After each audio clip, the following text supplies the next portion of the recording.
3, 4, 5. Thank you very much, Chuck. Thank you. Bangers and mash, please. 1 bangers and mash coming up. Hang on, I haven't finished yet. Oh, sorry. And I want proper sausages, not them scraggy things you had last week. I want man-sized ones, meaty. Oh. You know, something you can get your teeth into. Are you listening? I'm all ears. And I want them crisp on the outside and soft in the middle with bags of gravy. All right? Right. And I'll have a cup of tea to be going on with. Would you like it shaken or stirred? You what? Oh, no. We'll call you when it's ready. Right, I'll be chancing me out. He's full of himself this morning, isn't he? He always is full of himself. Hey up, here comes Jaws. There's no need to be nasty. What?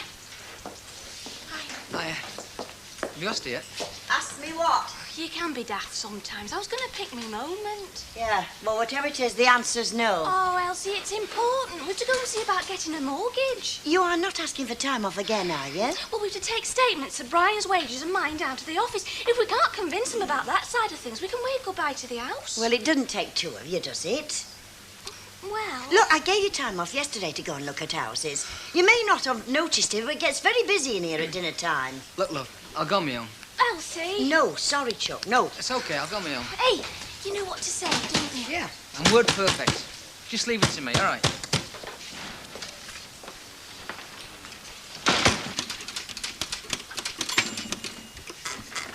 How you doing, love? I have a ring look. my bell, I ring my bell. Oh, yes. Oh, that's very good. Who's a clever girl, then? Look, Auntie Emily, Tracy's typed another letter. Well, is it as good as the last one? Well, even better, I'd say. It's worth framing, that one. Oh. Come here, love. Let's give you some more paper. Oh, I better We've start got some checking through this lot. All that for Mr. Swain at the pet shop. He's not my Mr. Swain, Deirdre. Well, you certainly seem to get on very well with him. Well, I happen to be leaving service with a smile, that's all. As far as I'm concerned, Mr. Swain is just another client. Excuse me, but I think I'm at the right place for the super speedy secretarial agency. Hello, Ken. Well, what can we do for you, stranger? Typing, would you believe? Hello, Tracy. Got you at it too, have they? I hope you're paying her the going rate. Ah, definitely. A glass of juice and a bag of crisps every hour on the hour. Well, it's just rather a long memo that I've written out, and I'd like it typed out neatly before I send it to the boss. You know, he might just read it then. Can do. Yeah, I should think so. About tea time suit you? Oh, marvellous. I thought you'd say come back Thursday week. Well, actually, I could do with a bit of a break from this I'm typing now before steam starts coming out of me ears. Deirdre. No, what is it? Well, you know that greengrocer's on the corner of Inkerman Street? It's his wife. She fancies herself as a bit of a writer. Oh, yeah, a bit torrid, is it? Oh, get a load of this. Deirdre, please. She won't know what I'm on about. I can hardly understand half of it myself. Here, look, here's a juicy bit. Deirdre, no, it's definitely not for mixed company, nor for the ears of children. Oh, sorry, the oracle has spoken. Another time, perhaps. Yeah, knock twice and ask for Lulu. Right, bye. Bye-bye. Bye. Oh, heavens, is that the time? I told Mr. Swain he could have this by 1. Oh, well, we mustn't keep him waiting, must we? 2 number 6s coming up. Come in. And did you say 2 teas? Yeah. Okay. What's up? Oh, I just wish I'd gone with him, that's all. Beef, burger, chips and beans. I hope he don't mess it up or anything. Won't. Not that his mum would mind. I don't want to interrupt, but them 2 fellas are still waiting for their teas. Just thought I'd let you know, that's all. What do you think these are? Part of me hands. I've got a complaint. Oh, dear, I do hope it's not catching. Them sausages were overdone. Well, you asked for them crisp. Yeah, but not like lumps of charcoal. Well, what's wrong with that? You've eaten most of it. There's only half a sausage left. Well, you know me, I don't like causing trouble, so I forced myself, didn't I? So you didn't give the calf a bad name. Oh, I see. So now you want your money back. Or you could give us the same again. I'm a fool to myself sometimes. Or else.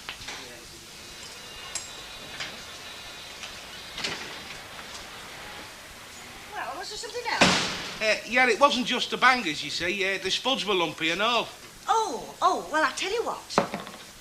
Here's a spoon. Bash the lumps out for yourself. Charming. Trouble with the customers? Nothing I can't handle. What brings you in here? An empty billy. Oh, I forgot. Yes, Rita's working next door again, isn't she? Ah, she started this morning. Oh, well, you have to come slumming with us now, won't you? I'm afraid that's the price I've got to pay. Bacon butty, love. Okay. Louise, love, could you just turn that down a bit, please? Sure. On second thoughts, turn it off altogether. I can't hear myself think. Don't have loose sales, you know, when you play records. Louise, love, there's nobody in here except you and me. Anyway, I'm not being driven bananas for the sake of a few quid. Okay.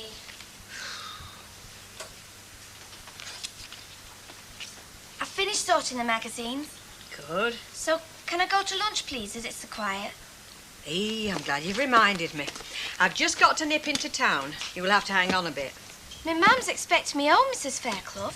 Boss's privileges, love. I shan't be long. You can go when I come back. Flipping heck. See you later. Try, love.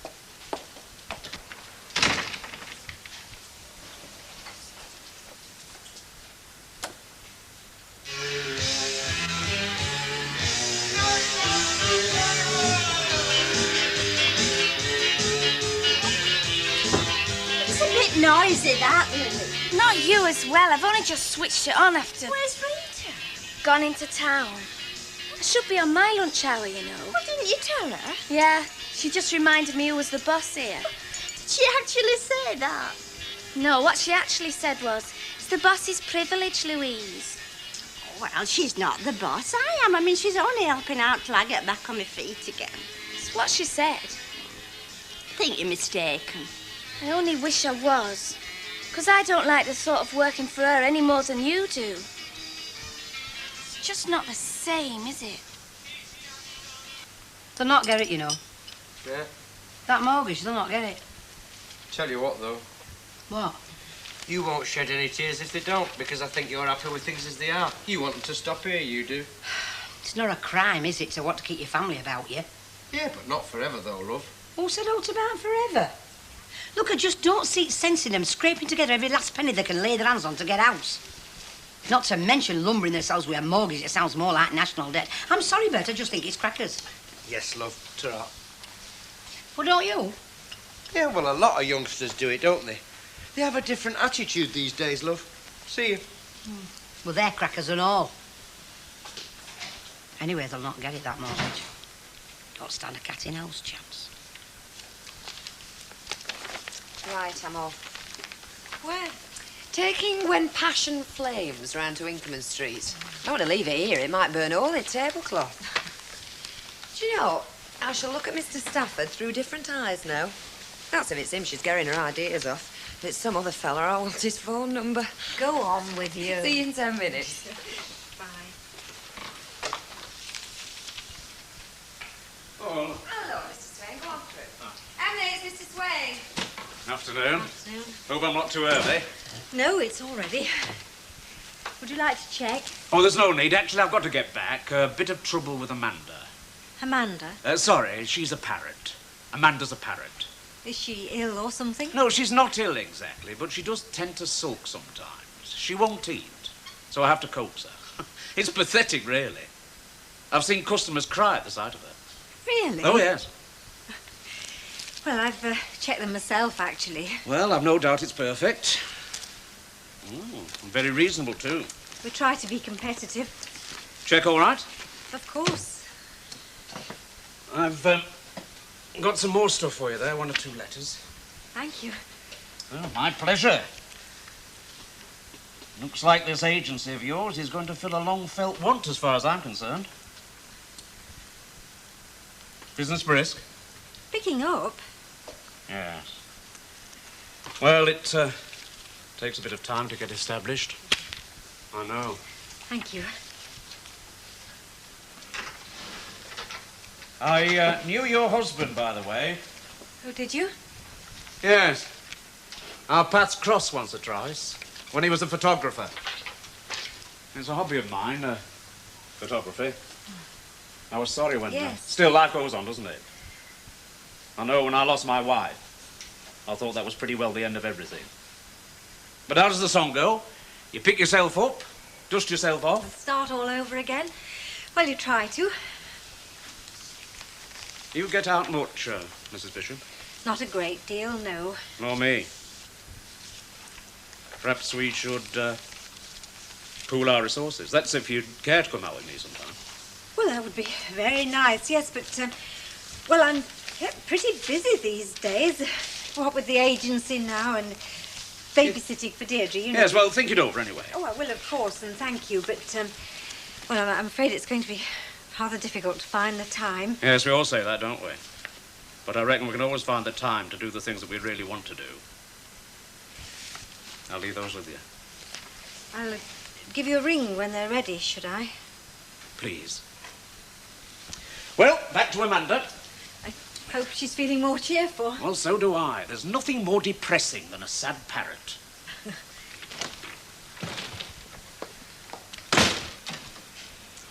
Hey, so you do that, naughty. Chef's perks. Carry on like that and you'll never have a figure like mine. I'll drink to that. My broom handle's got more curves than you have. By heck, I could just murder a lager and lime. How did it go? It didn't, did it? Oh. I'm not blaming you, Brian. Honest, I'm not. I know you did your best and everything. I just wish that... What are you grinning at? You're having me on, aren't you? You got it. I did, yeah. And they were pleased with everything you told them. It must have been going to give us 95%. Honest, that's better than we expected. I know. I did it all myself. Yeah. We got it. Oh, Elsie, we got it. Yeah.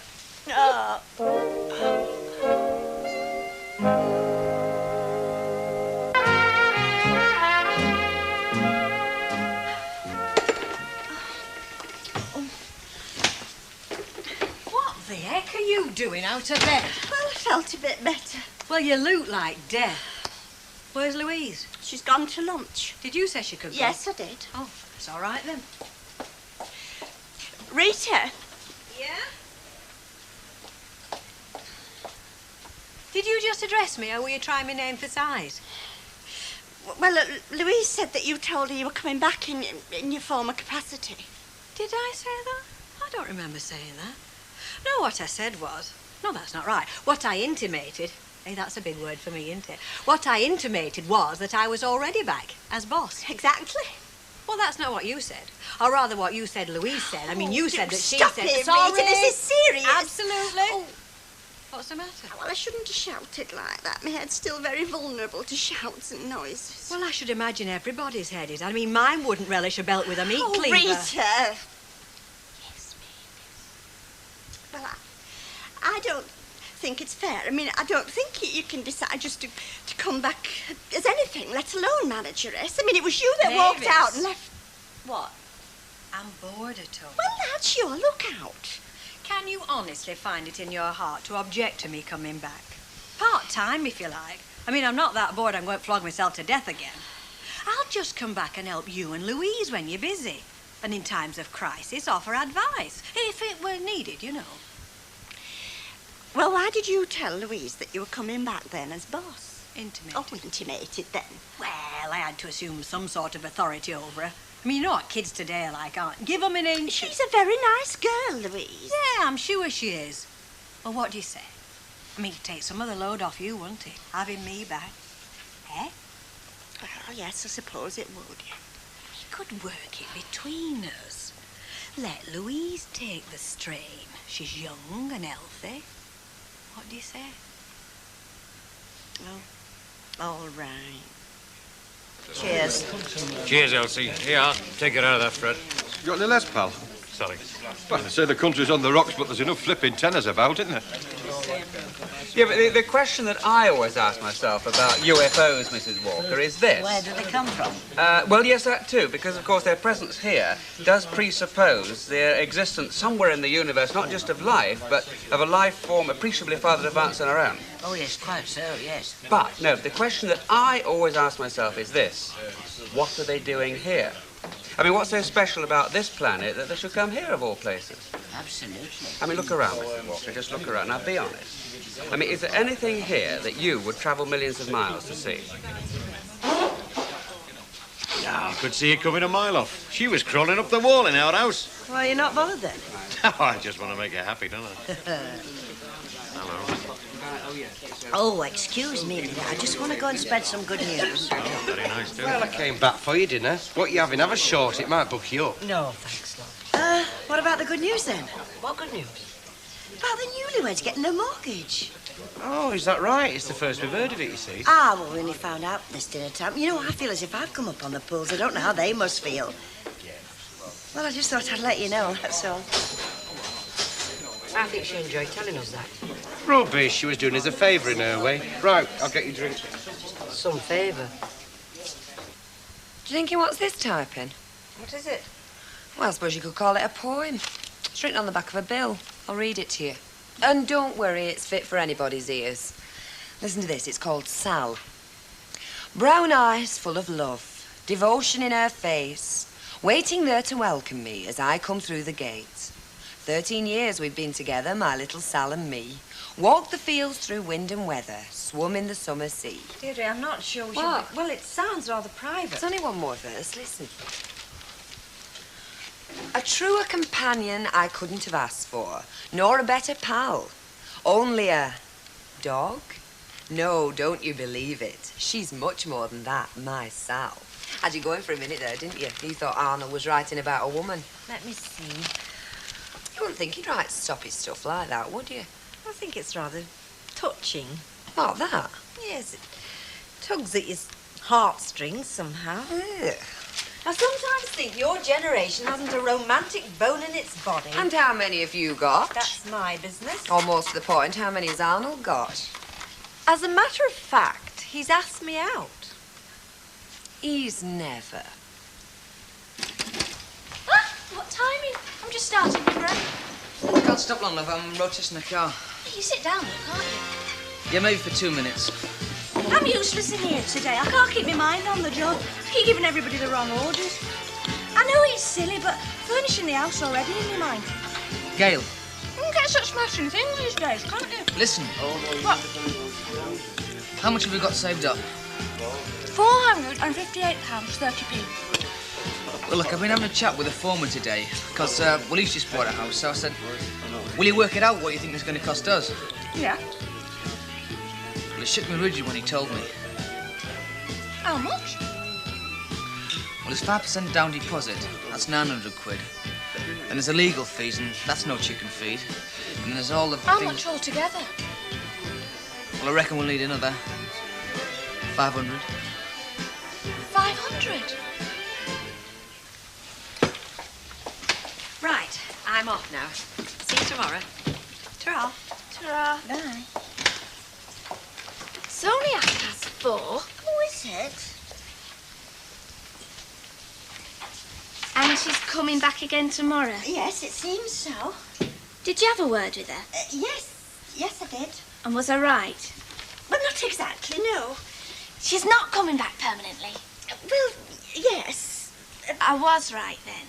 Yes, but she's only coming back in a part-time capacity. Oh. Now, Louise, she's very experienced and very competent, and she'll be an asset.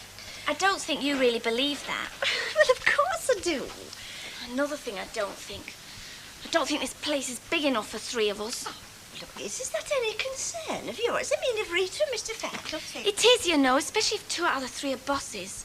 My bosses. Now, you'll only have the one boss, and that's me. She'll be having me for the mug.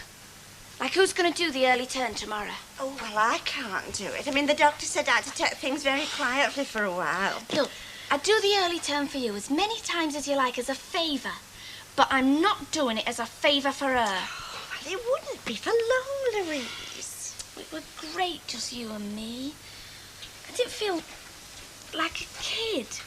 I felt we were nearly equal. You know, friends as well. She spoiled it.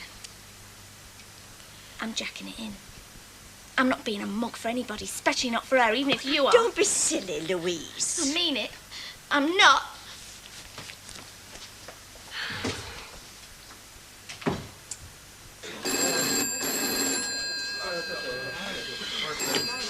Hello, Rovers. Oh, hang on. Len?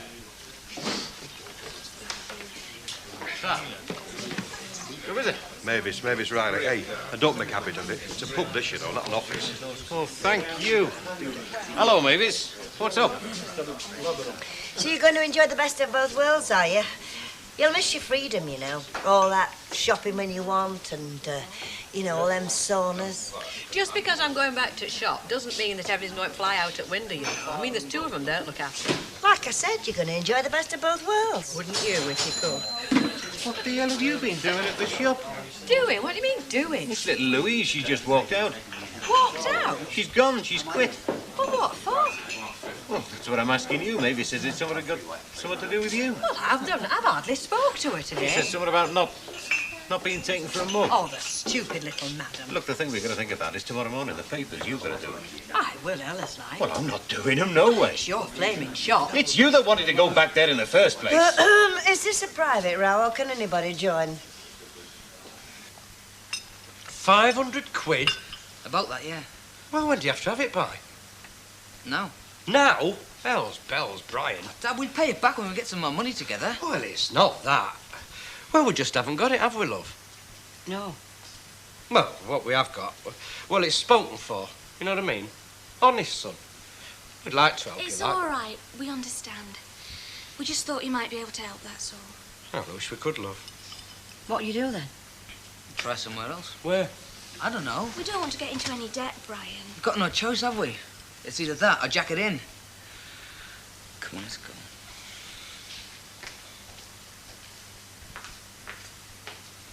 Come in, Mr. Swain. We've got it all ready for you, including the poem. Poem? Yeah, the one about Sal. It was on the back of one of the bills, so I typed it out for you. We couldn't help but see it. Yes, we thought it was lovely, didn't we, Emily? It was rather nice. Oh, you're just trying to be kind. It's a little hobby I have. I jot them down on any old scrap of paper when it's quiet at the shop. Really not very good. Oh, rubbish, eh, Emily? What sort of a dog is she, this Sal? It's a Jack Russell. I've had her 13 years. Really? Oh, no wonder you're pals. Oh, we are. By the way, how's the parrot, Amanda? Eating like a horse again. You must have quite a way with animals. Birds. I do have trouble with human beings sometimes, though. Can't believe that. Was that Tracy? I didn't hear her. I'm sure I did. I better just go and check. She's had a bit of an upset tummy. Oh, I'm sorry. Back in a minute. It's funny, she never mentioned Tracy had an upset tummy to me. It's probably something and nothing. Children are like animals. Ill 1 minute, fighting fit the next. Yes. Yes, well, I'd better be going. It's my bridge night tonight. Luke, about my invitation to come out with me sometime. You haven't changed your mind by any chance? Well... Good. How about tomorrow? I'll book a table at a little pub I know. Would that be all right? Fine. I'll pick you up about 7. I say about, in case Amanda goes into a sulk again. Bye. Bye.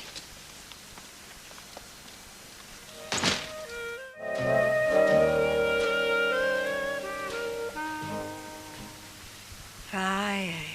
Love lockdown. Well, I only came down to see how you were. Well, I were all right till you came down to see how I were. Now I'm depressed. Don't make me feel worse than I am. Tell you what, I won't feel sorry for me if you don't feel sorry for you, okay? Look, I only came down to see how you were managing. I mean, for some ridiculous reason, I feel guilty as well as ill. It's not you should feel guilty. It's that little Madam Louise. Cheeky little devil. Nobody could call Louise cheeky. Bright, yes. Bright? She's as stupid as they come. I mean, fancy walking out because she thinks I'm going to have her jumping through hoops. Supposing you'd walked out every time I had you jumping through hoops, that door'd never be off its hinges. Well, we're not all the same, are we? Some of us are made of sterner stuff. Oh, and who might we be thinking about now? Oh, you can be as sarcastic as you like, Rita, but I am still here. Yeah, in your dressing gown, ready to pop up back to bed when you feel like it. Well, I do the evening papers, and tomorrow morning the early papers, and then the evening papers again. I again. can't listen to this. The doctor said I hadn't upset myself. You're not upsetting yourself. I'm upsetting you. Look, Rita, I did what you're doing for weeks while you were away. It's no wonder I'm ill. The doctor says it's a nervous stomach as much as anything. Mavis, take your nervous stomach upstairs. Right, I will. And if you feel like hot drink in about half an hour... Yes? Make me one as well.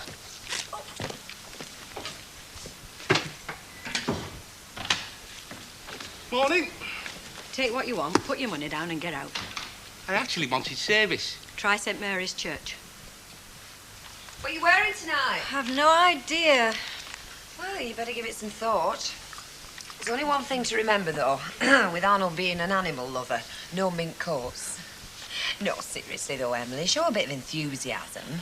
I mean, there's your flowered suit, but I personally think a skirt and Deirdre, top I don't really want to go at all. Look, I don't care what you want. You're going. How many dinner dates do you get with nice fellas? Oh, it's not that. And Arnold is a nice man, I agree, but I just don't want to get involved. You don't have to get involved. I do. It's the way I am. I never have been one for casual relationships. All or nothing, Emily, that's me. Yeah, you and Elsie Tanner. Oh, well, I don't mean that way. No, it really wouldn't be a good idea. Why? Just give me one good reason why. Oh, I don't know. I'm vulnerable. Oh, you're about as vulnerable as that sideboard. You're as tough as old boots, Emily, and you know it. All right, then. I'd expect too much of him. Well, how do you know? How do you know what he's got to offer? Come on, give the poor lad a chance. Well, there are other reasons. Right. You've got nothing to wear? I haven't got anything to wear. OK. Get your coat on, and we'll go and see what the shops have got. Oh, no, really, Look, Emily, will you do as you're told for once in your life? You are going out to dinner with a nice man. You are not going to get involved. You are going to see if he's worth cultivating, and you haven't got anything decent to wear. So get your coat on, and we'll go and see what the shops have got. Should we?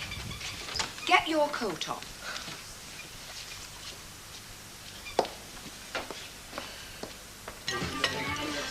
Hey, love. Come on. We're all behind. All right, I'm doing my best. Well, do it quicker, that's all. Here, take these to those two Belgian lads in the corner. I know. Morning. Morning, and before you start, we don't want any of yesterday's games, like saying you don't like your dinner when you've half eaten it. I haven't even opened my mouth yet. What's up with you? No wonder they say the female species is deadlier than the male. Well, they're right, so just watch it. Now, what do you want? I want my head feeling for coming in here for a start. Oh, all right, I'll have bacon, egg, sausage and chips. And I like me chips. You'll have them the way they come, and that's it. Thanks, Els. Oh, where you're treading. Do you mind giving your order to me? Otherwise we get all mixed up. Is it all right if I take the odd breath now and again? Yeah, if you do it quietly. Oh, I will. And by the way, do us a favour, will you? Any moment now, through that door, Mrs. Thatcher's going to come to give me a right going over. Just tell her where I am, will you? I'll be at the table near the band. What did you order? Egg, bacon, sausage and chips. What's up? Nothing. Hey? That deposit on the house. We're £300 short on it. We'll never raise that and everything else as well. We need at least another 500 quid altogether. As much as that, is it? Oh, well, don't worry about it. You might have seen a fortune in my day, but nowadays it's just peanuts. Yeah, well, we're 300 peanuts short. I'm thinking of selling me wedding presents. Here, hang on a minute. Knowing you, they'll be the only ones you'll ever get. I mean, I know you want to get rid of Ivy, but not the expense of your wedding presents. I mean, you need them for memories. I mean, 20 years from now, you'll look back and look at mine and say, how could she have hated me that much? Cheer up, it'll be all right, kid. It will, love, not to worry.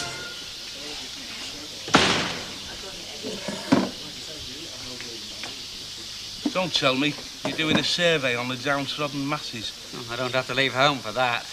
No, Uncle Albert's gone off to visit his daughter and didn't feel like facing an empty house, so, Why not the Café de Paris? Why not the Café de Paris? Oh, yeah, Café de Paris. Between you and me, the chips aren't up to much. Not cheap, are they? You won't get it no cheaper. No, perhaps not. I don't eat out very often. When I do, it's usually somewhere a bit posh, you know, and I'm used to paying posh prices, but here, you know. Pardon me for asking. I mean, I don't want to pry, but inflation has outstripped the likes of you, hasn't it? The white-collar workers who've got to dress well on even less, you know. Eddie, you have just touched on one of the great truths of our time. I know.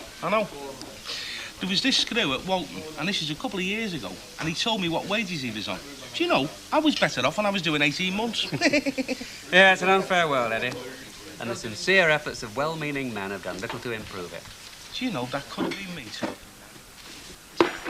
Good morning, sir. How can I help you? Well, by bringing me egg and bacon and tomatoes. It'll be a pleasure. Do you know, I'd give me right arm to have a girl talk to me like that.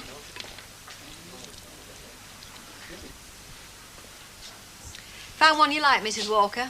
I think so. I'll just have another flip through. In my trade, one has to be so careful about clothes. Oh, one has. I'm selling a lot of patterns these days. Well, with price of clothes in shops, I'm not surprised, so I don't blame you. Oh, no, that's not my reason, dear. No, I still make the occasional trip to Winslow. It's just that I like creating every so often. So Bet says. How's Mavis? Anybody's guess, Mrs. Walker.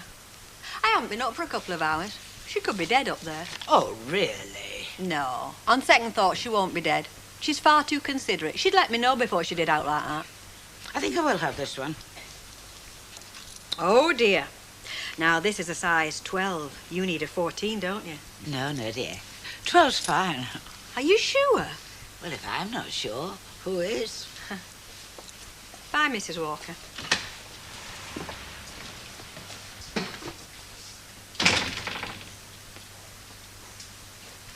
Oh, I wondered when you'd come crawling back. I haven't come crawling back, Mrs. Fairclough. My dad says, could I have my cards? Got another job? No, but I've got prospects. I'll bet you have.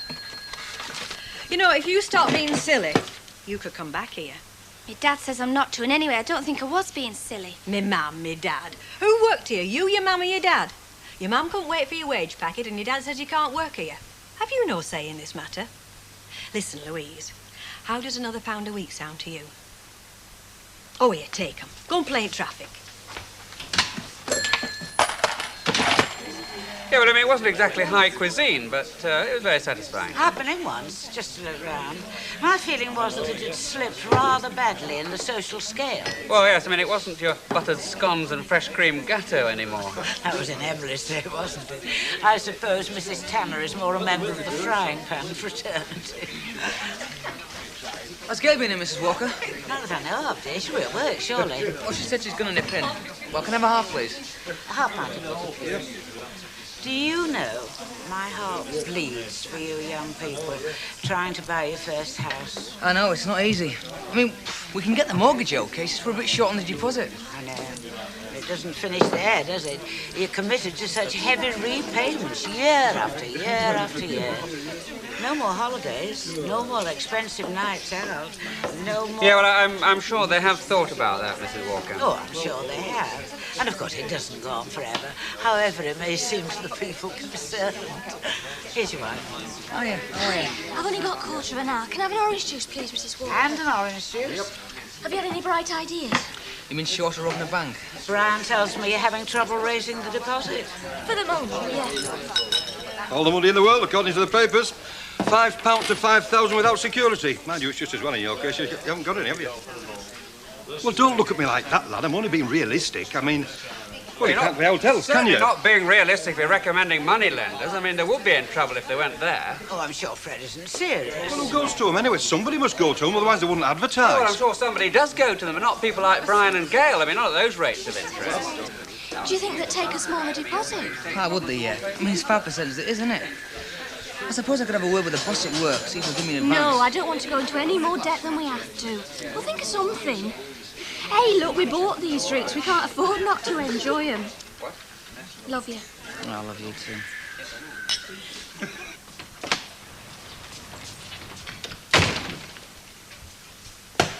Shop! Yes? Is Fairclough in? Do you mean Mr. Fairclough? He might be Mr. Fairclough to you if you're daft enough to work for him, but I mean Fairclough. Where is he? I'm Mrs. Fairclough. I don't know. Who might you be? Oh, so you're Jack Clayton, Louise's father. That's who I am. And I've come here to tell you and your husband what I think of the pair of you. That girl of mine's been delivering papers for this shop, all weathers, for years, without so much as a complaint. She gets a proper job here for the first time after umpteen months in the unemployed. And what happens? She's here 5 minutes and you give her the push for nothing. Did not give her the push, Mr. Clayton. According to her, you gave her the push. And according to me, I didn't. She walked out because she couldn't stand up for herself. And having met you, I'm not a bit surprised. Are you telling me you didn't sack her? I'm telling you I did not sack her. Right. Stay where you are and you can say that to her face.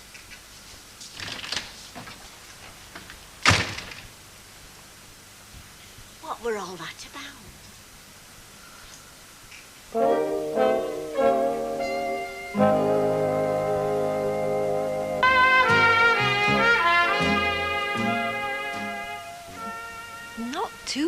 much, Deirdre. Still, I'm making your eyes sparkle. Mightn't that come under the heading of deception? Hey, I hope this Arnold's no a mind reader. He'll be on his way home again if he is. There you are.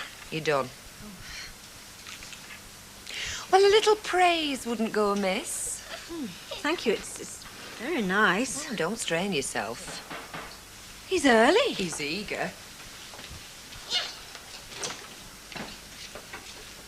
Hello. Not too early. No, right on the dot. Say hello, Tracy. Oh, hello. Hello. Hello. Well, if I'd known, I'd have worn my dinner jacket. Oh, not just for me. No, not just a meal. No, I thought perhaps... Well, there's a rather nice dinner dance at the Mount, a hotel. I've not been myself. Oh, no, really. A simple meal's fine for me. Whatever you want. Right, then. Right. Well, enjoy yourself. Thanks. Yes, we will. Yeah. Thank you. Tracy. Right. Right. Come on. Right. Bye. Should we take Dolly? There we are. All right. We won't be late.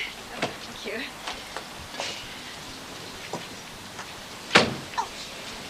Have a lovely time. Don't bother about me. Come in when you like. Bye. Bye-bye.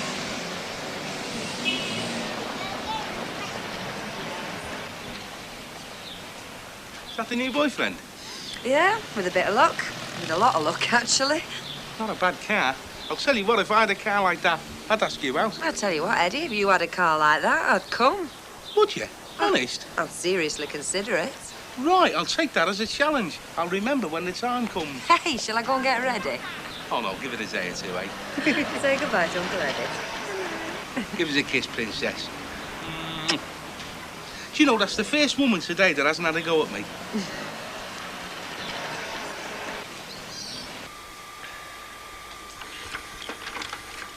Hey, I don't know where that one is.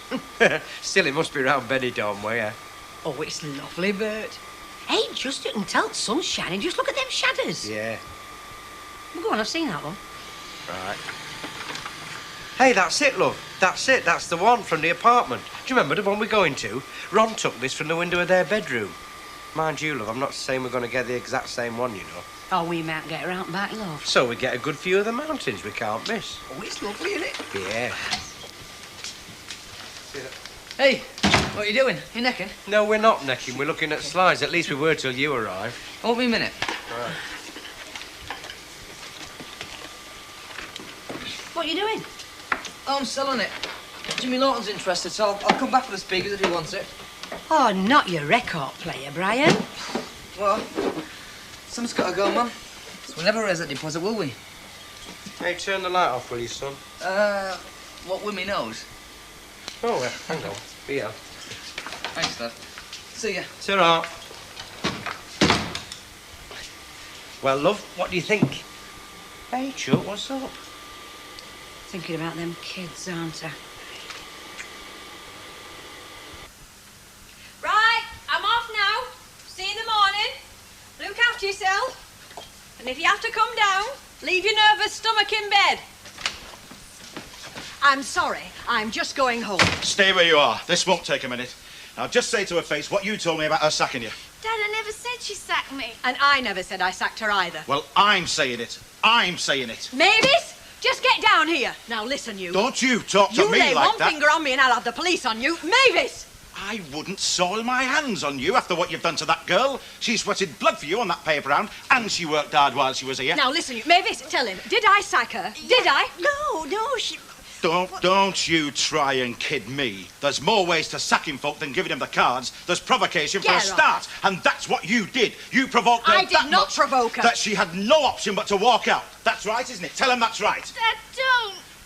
And she came home crying her eyes out after all she's done for you. I did not sack her and I did not provoke her. I've finished talking, and if you've aught else to say, you can say it to the tribunal. Hey, there's no question of a tribunal. She hasn't worked here long enough. No? Well, there's other ways, and you haven't heard the last of this, not by a long chalk. Here, Did she tell you I offered her job back and an extra £1 a week? Aye, she did. And I wouldn't let her work here if this was the last place on earth. She's an intelligent kid, is that? And anybody that works for you is a bloody lunatic. Come on, you, out. Well, he don't think much of you, does he? Now what's up? You're thinking about them two again, aren't you? Of course I am. I am his mother. Yeah, and you're my wife, so think about me for a change. Come on, kid. Concentrate on your holiday. Hey, look at that, you see. That's not your red wreck, is it? I wish we could help him, Bert. Well, so do I, love, but we can't. OK, so they've had it rough. Well, we had it rough, didn't we? It's not done us any harm, has it? No, it's not done us much good either. You are a hypocrite, you. The way you went on about your dad. If only you'd have given us that £500 when we first got married instead of waiting till we snuffed it when it was worth nought. Very funny, and I don't talk like that. Any road we haven't got £500, have we? I mean, we might have when we snuff it, my sweet, but we haven't got it now. So do yourself a favour, forget all about it and concentrate on yourself for a change, and me for that matter. Just you remember what I said and get yourself to the travel agent tomorrow. Now, come on, kid, cheer up. Now, look at that, you see. Isn't that lovely? Can't you imagine yourself in your cosy in the middle of that lot? I could see Vera in hers. Oh, and there, Jack in that horrible flowered shirt of his. Oh, blimey, eye. Oh, I am glad you're up. I forgot to put my keys in my evening bag. You're in luck, actually. I was just about to make myself a hot drink. Is cocoa all right, or would it be too much of a letdown after all that champagne? Oh, cocoa's fine. Do make yourself at home. It's rather warm in here. So, don't hesitate to take your jacket off. If you want to, that is. Only it does get... and if you're going out into the cold. No, I'm fine, really. Oh, good. Where did you get to? A little French restaurant that Arnold knows. Oh, French, eh? Really was very nice.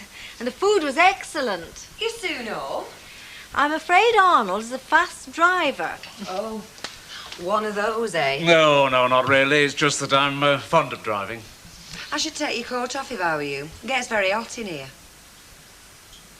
Oh, yes. Perhaps I will.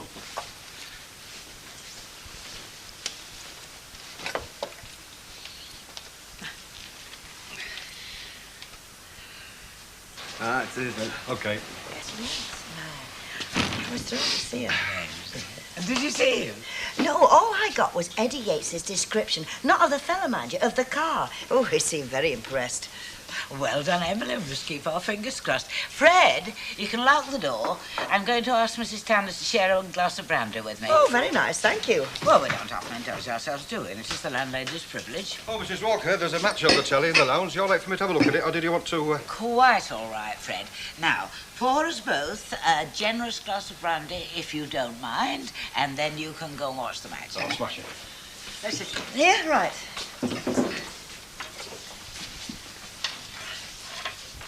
Bet. Ah, yes, bet. Right, Mrs. Walker. Thank you, Fred. Switch a couple of lights off as you go, will you? Right, good night. Good night, Fred. Well, we've never been very close, coming as we do from different backgrounds. But in spite of everything, I've always had a soft spot for Bet. Not always seen eye to eye. Exchanged a little badinage from time to time. But now, all she does is do her work, say good night, and go home. Is she heading for a fall, do you think? Oh, I do hope not. I hope not. But to tell you the truth, Mrs. Walker, I don't honestly know. I mean, I don't know him well enough for that. He didn't stay that long, but what I do know of him, I wasn't impressed at all. But you don't know, anything could happen. I mean, worse things happen at sea, don't they? And if it doesn't? Well, we all know Bet. I mean, the tougher they are, the harder they fall. Would there be any point in somebody talking to Oh, not a scrap. I know if it was me, I'd tell them where to go. Of course, you have the advantage of me, Dad. I've never been in this position. Well, you might say that me and Bet are not in the same bag as you. You're, Yes? lucky. Oh, dear. I thought you were going to say realistic, sensible, attractive to the right kind of man. Now, why should I spoil a wonderful friendship by lying to you? Cheers. Cheers. The end of the last century. What did you say about the record player? I've left it with him. He's thinking about it. Perhaps you should go and see your boss, Brian. I don't want to get into any more debt, but we don't seem to have a lot of option, do we? You're too late. I asked him this afternoon. You didn't? What did he say? No. He said he doesn't believe in it. He said we'd appreciate our own home more if it wasn't too easy getting it. Too easy. He must be joking. Yeah. Was Ken Barlow right about them adverts in the paper lending money? Yeah, we're not going near them. Oh, there's a furniture fund. We could use that and wait a bit longer for our bits and pieces. It's not for bits and pieces, girl. It's for essentials. And other than that. And anyway, there's not enough. All right, I'm only trying to help. I know you are. I'm sorry, love. Brian, well, both of you, really. There's some tea that'll help solve your problem. Well, one of them, because you'll have plenty more before you're finished. Well, take it, there's 300. Any you don't want, I'll be glad to have back. 300? Well, that's what you want, isn't it? To make your deposit up. Go on, take it. Yeah, but... I mean, don't you want it for anything else? If I want it for hotels, I wouldn't be giving it you, would I? Oh, Ivy.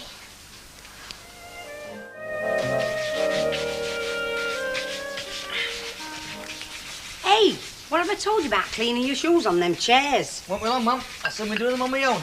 You won't, you know. Hey, listen, Ivy, I'll do that in a minute. Oh, no, love, you get off. I've got half an hour yet. What are you dressed up all like a dog's dinner for? Well, I'm off to building society, Anna.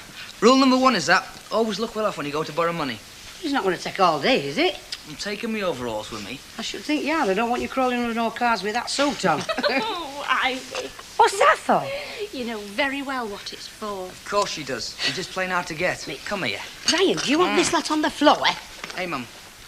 You weren't kidding us last night, were you? I mean, you don't need the money for anything else. But 300 quid's a lot of money, isn't it? Brian, I told you last night if I wanted the money for anything else, I wouldn't be giving it you. Now let me get on with me work. I've got a job to go to and all, you know. Give us a kiss, then. And tell me Dad thanks when he gets in. Tell him I'm dead chuffed. Oh, yeah, and me. Ta-ra. See ya.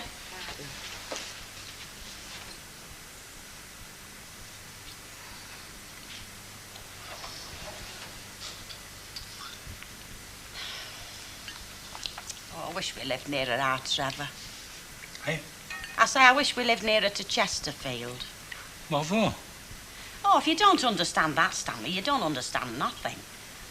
Oh, you mean so as you could... Yeah, of course I mean so as I could. I've only got 2 grandchildren, you know, and that's where they both are. They're growing up and I'm missing it all. I wouldn't care, but it's the same with your own kids. One minute they're babies and next minute they've gone. Now I miss my grandson and my granddaughter. Well, you went the other week on that trip. Oh, that was a month ago and I had an hour and a half with them. Goodness knows when the time before that was. And how long is it since you've seen them? Oh, it's a long time. Well, why don't we go and live nearer? I don't mean on top of them, just nearer. How? Well, I don't know. Other folks seem to manage it. Why can't Trevor move nearer us? He's got his job, Stanley. I've got my job too, haven't I? Do you want some more toast? I'll have a couple of slices, yeah. We're all right, Chuck. Yeah, of course we are. I'll take it at Rovers tonight. How's that? Yeah, okay.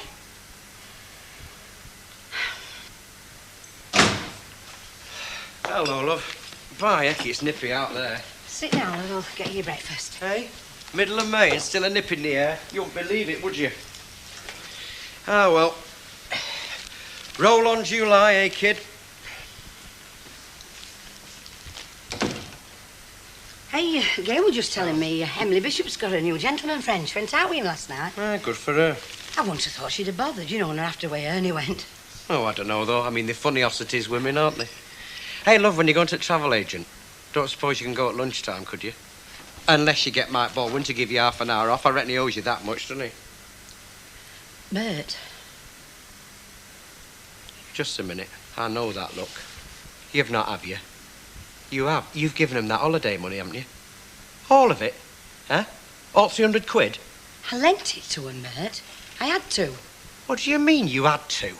You had to do no such thing. Isn't it good here? Do you know, I knew it. I knew you'd do something stupid. All night's been going through my head. I thought she's going to do something stupid, and by it, you are. Bert, they're our kids. Do you know, sometimes you defy human comprehension, you do, honest. Have you forgotten? It's not 5 minutes since you were dead set against them getting together. Now, all of a sudden, they're our kids, are they? Well, they're married now, aren't they? I mean, it's different. Why? Go on, clever clogs, why? Why is it different all of a sudden? Well, it is. I mean, we're stuck with it now, aren't we? For better, for worse, for richer, for poorer. It was them that said for richer, for poorer, love. I don't recall us saying it. Get your breakfast, love. No, I don't want any breakfast. Bert, we're still the parents. Yeah, and we're still human beings and all. We still need holidays. You needed that holiday. Not as much as I need to see them settled. Well, why couldn't you waited? Waited till I come home, huh? Mind you, that wouldn't have made a scrap of difference, would it? I know, love. I don't know. I did it on spur at moment. They look that blooming miserable, love. What did they say? How do you mean? Oh, what did they say when you told them we weren't going on holiday? Oh, I didn't tell them. I mean, what's the point? What's the point? I'll tell you what the point is. He might just have thought twice about taking the money. That's what the point is. I didn't want him to think twice, Bert. We can't be selfish. Look, I'm not selfish. Don't you come that one with me. I was thinking of you more than myself. Well, I know, love. No, beggar it. No, I'm no plaster saint. I needed that holiday and all. Of course you It did, wouldn't have love. done them two any harm just to rough it for a bit. And before you start, that's not being hard on them. It's like, well, it's making them stand on their own 2 feet like other folk have to do. Like we had to do. Hey, remember what you said about your dad? What's that got to do with it? It's not the same thing at all. I told you last night that money my dad was lying in the bank, wasn't it? Depreciating. This money was spoken for. We had a use for it. A damn good use and all. I'm sorry, love. Oh, you better get off to your work, hadn't you? Yeah. Eat your breakfast for me. Big deal. You better tell Vera and all, hadn't you? Her and Jack will have to make fresh arrangements.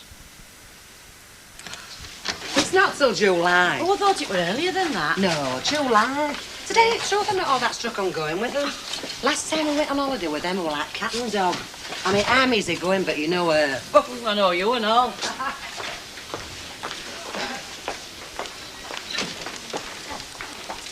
Morning. Morning. Hello. Where are you off to then? Hey, nowhere. I've just arrived. What, to work, isn't there? Oh, do you want me to take it off? Better close the door before you say that, or at least before I answer it. Anything for me? No, not a thing. Tell you what you could do, love. Get one of the girls to rustle us up a cup of coffee, will you? I'm spitting feathers in. Heavy night. Normal, which is bad enough. How was yours? Your night? Oh, normal. I'll get the coffee. Out with a boyfriend, were you? A boyfriend. There isn't a the boyfriend. Oh, I see. Playing the field, eh? Only the favourites. 8:30 start, Mrs. Tilsley. Had trouble crossing the road? I'm sorry. Hey, couldn't you tear yourself away from your Bert?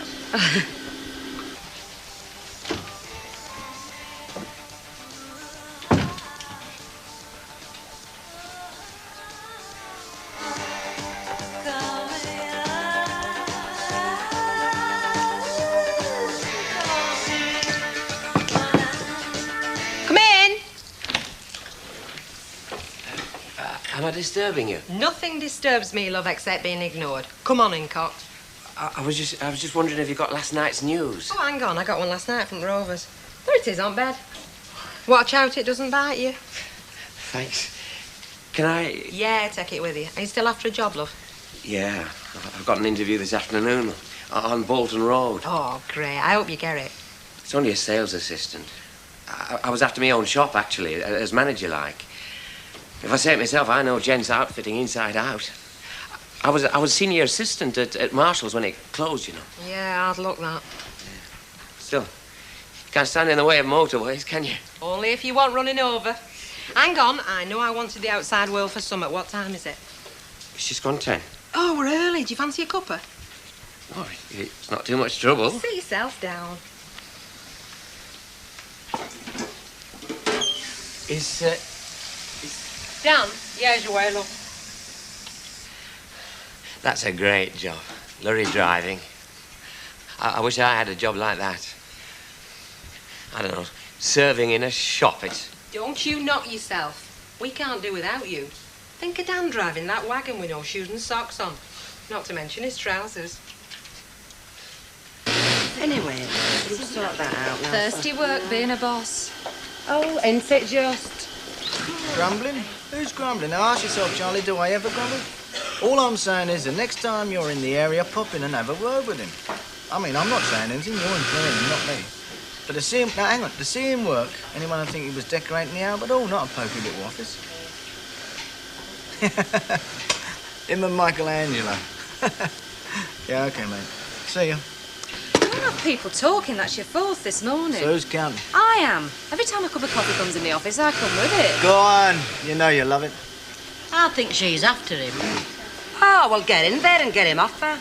I won't have him gift wrapped. Hey, Vera, are you going to Rover's this dinner? Yeah, mate, why? Note. I'll buy you a drink. Oh, she's my friend, you know. Hey, show what you've brought. Hey, kid, eat your heart out. Oh, it's lovely. What do you think of this, kid? Hey, I'll catch sun in this water. I'll catch a few dads and all. Hey, do you get it? It's the way I tell them. Very nice. I thought you'd like it. Ivy, could you give us a lift in the stock room? Yeah. See you later. Alligator. Hey, sons, dads. Do you get it? Of course I get it, I'm not daft. Any complaints, Beth? No, Mrs. Walker, everything's fine, but thanks for asking. I didn't mean you, I meant the customers. Has any of the customers complained about the new prices? Oh, no, just the odd shrug or two. Mind you, we've not had the professional drinkers in yet. No doubt Mr. Ogden will have a word or two to say on the subject. You know, Beth, I'm sure the pharaohs of ancient Egypt considered themselves unlucky. Oh, I'm sure they did, Mrs. Walker. But even they were never plagued with the visitation of Ogdens. Hey, you overcharged me. I haven't. It's gone up threepence a pint, twopence half. What? Have you got cloth ears or something? Since when? Look, Oggy, if you want to sup in here, sup up and shut up, otherwise take your up. He would have made a lovely foreign secretary, would Fred.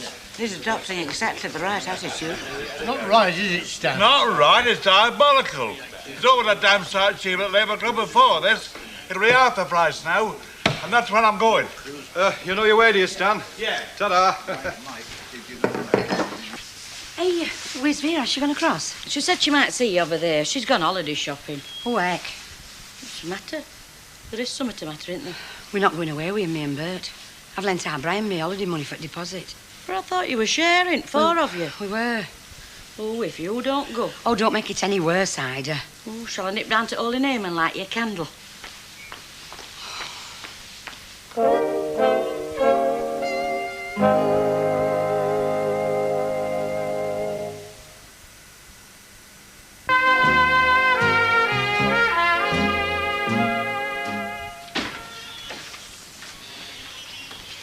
Hey, I thought you were going to buy me a drink.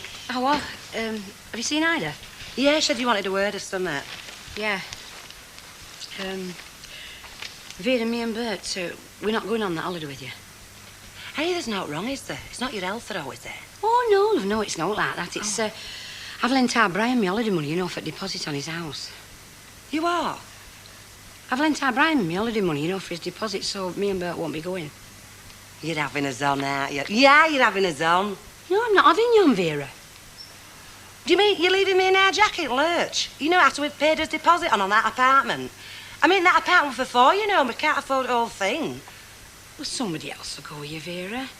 Oh, you're kidding, aren't you? Yeah, kidding. Look, they were short. What else could I do? Flaming hell. Where are you going?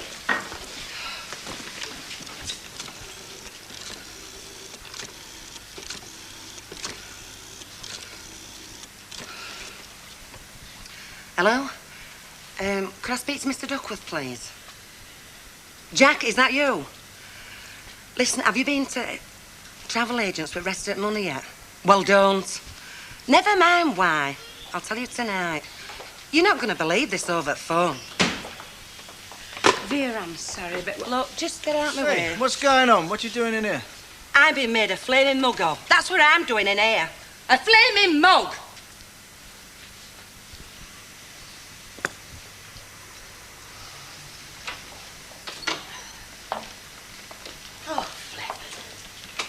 Every time I turn round in that supermarket, it costs me another couple of bob.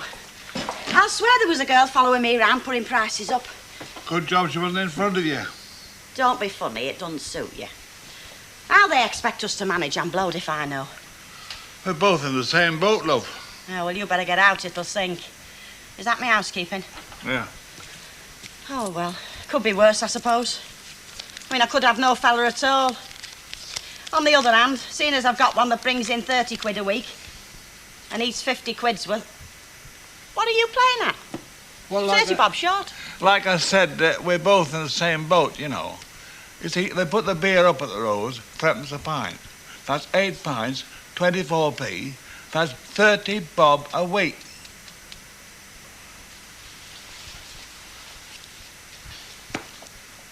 What am I supposed to do now? Well, you've got a choice, haven't you? You can either clean more windows and earn more money, or drink less beer. And come to think of it, if you clean more windows, you'll have less time for drinking, so you can raise me housekeeping. Clean more windows. It's not my fault they put the price of beer up. No, I'm not being born into a brewery family, Stanley. It's not mine, neither.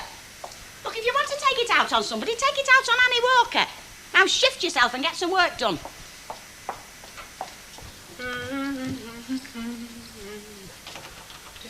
Hello. I thought it was you.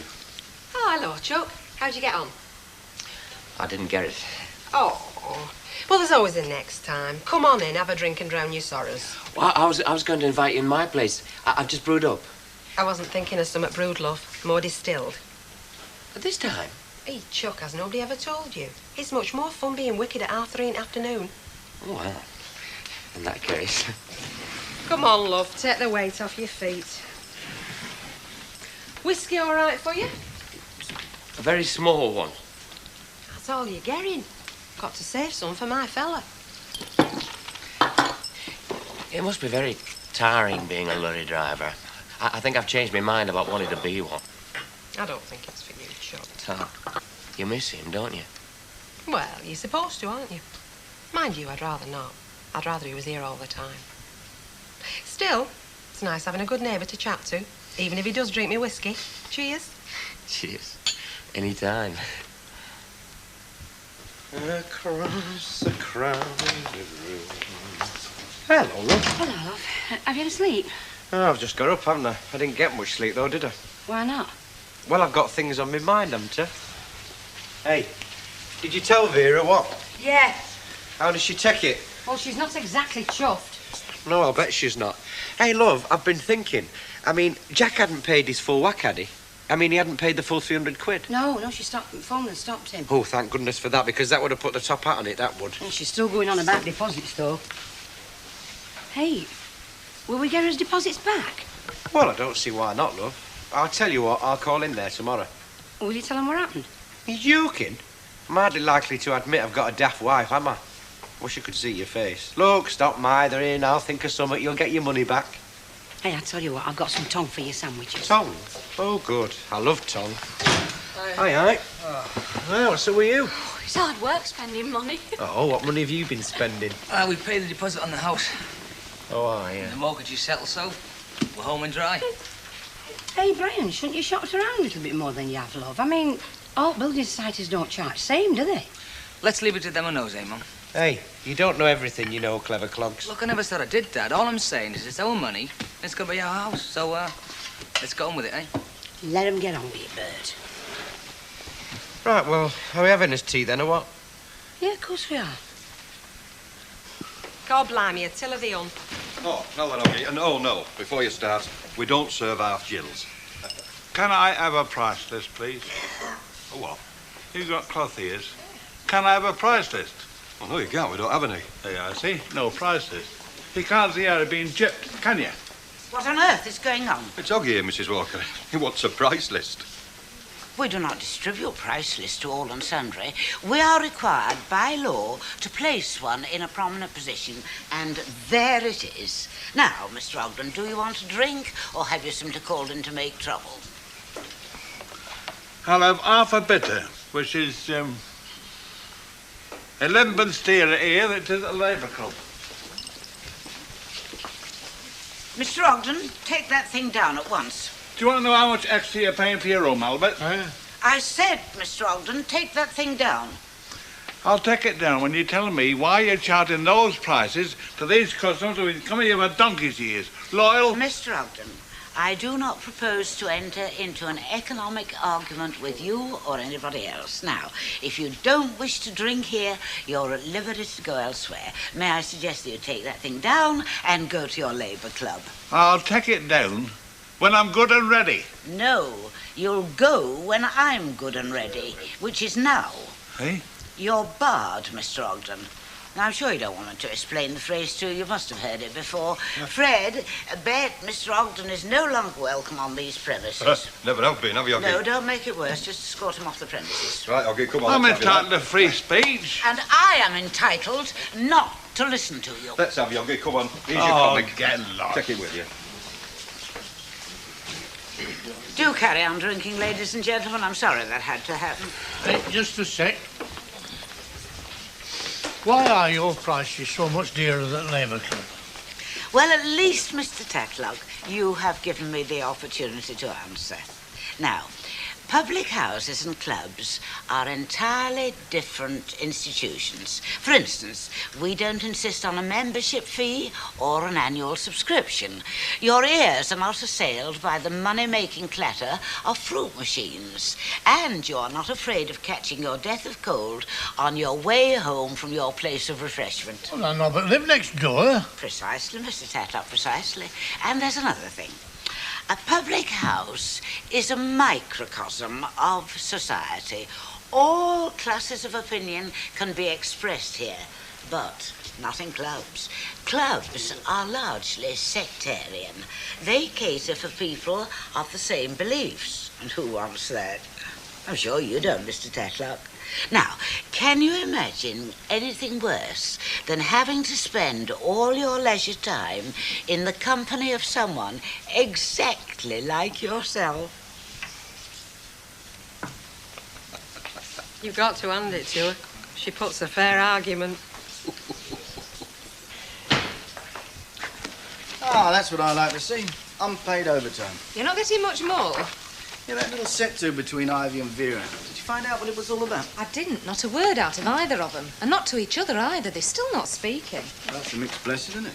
I mean, on one hand, you've got an unhappy workforce, but at least they're not yakking to each other all day. They glare at each other a lot. You can still work when you're glaring. You can pack that up. Come on, you've worked enough. I'll buy you a drink. No, thanks. And don't think I've stopped work for the day either. I've got a meal to cook for a hungry father and brother when I get home. Oh, come on. Stop off at the nearest Chinese takeaway. Chinese takeaway? They wouldn't look at it. And if you don't believe me, join us. There's enough for four. No, thanks. Not my scene, dining with a family. I mean, don't get me wrong. I'm all for togetherness, but two at a time. Come out for dinner with me one night, and I promise you, no relatives. Said the spider to the fly.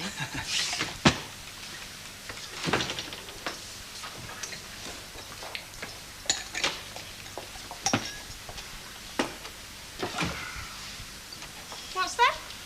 I bought 2 bottles from a shop. I thought we were going to the Rovers for a drink. No, we're not. Oh, come on. I'll stand the extra threepence a pint. You can't go moping about that forever. If I stopped buying things every time the price went up, you're getting out to eat. I'm barred, aren't I? You are? I'm barred. Annie Walker's barred me. She's what? What have you been doing? Oh, nothing. Why's it always got to be me?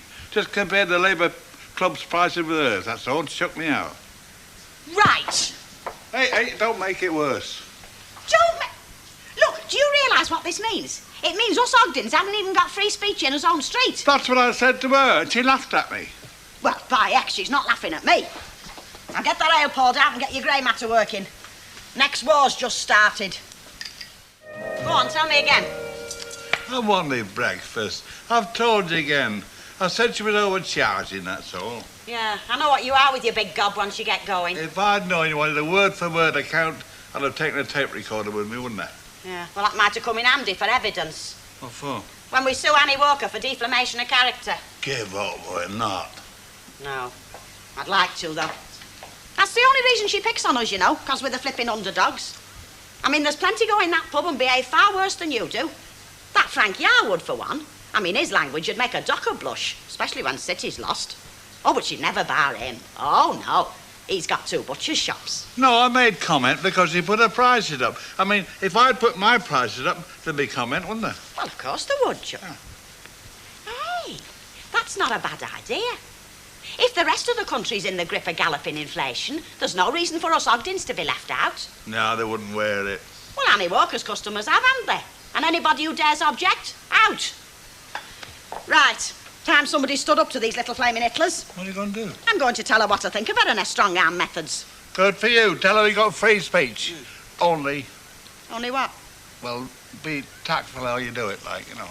Tactful? She wasn't tactful when she chucked you out on your ear last night. Ah, well, you work for her, don't you? And I wouldn't like you to lose your job on my account, you know. I haven't slept a wink all night. I'm too upset, kid. And you should have heard what he had to say. Well, it's not on, is it? You'd think she'd have more consideration laying you down at last minute like that. Hey, well, I turned round and I told her straight. Well, you were there, weren't you? It made no difference. She's ruined his flaming holiday.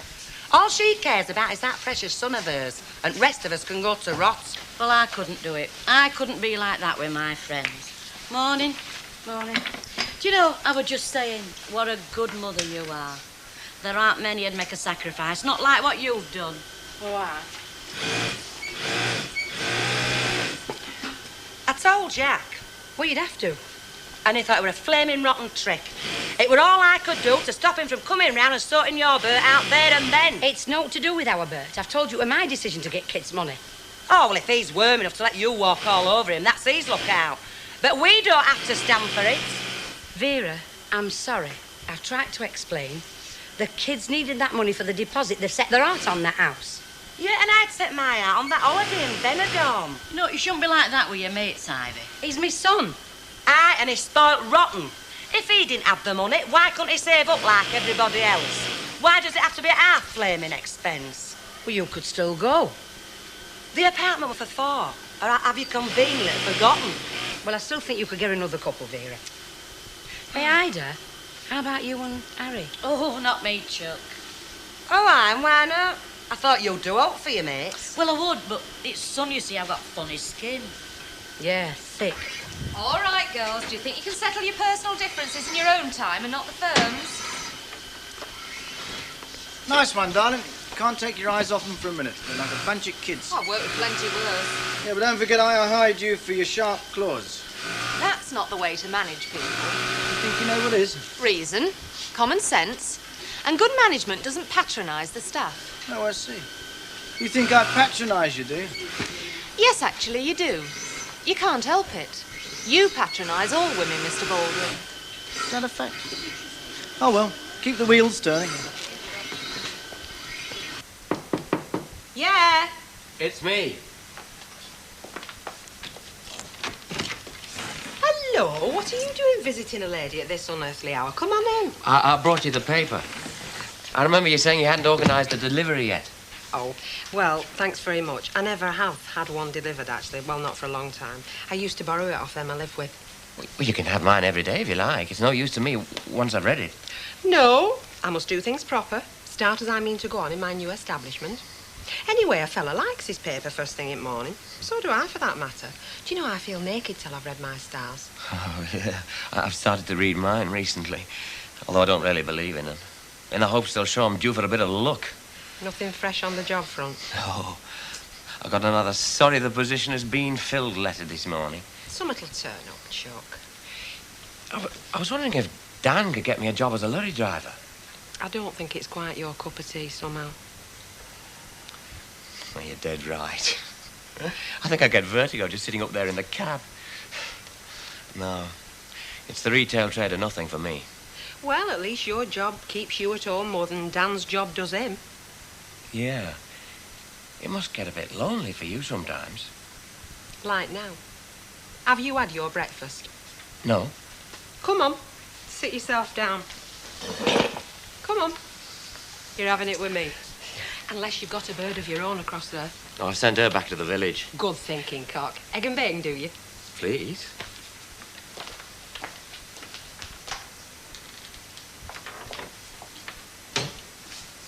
Any sign of her? No, she's obviously having a lie-in. Oh, all very well for the Annie Walkers of this world. Got us slaves to do the running round for them.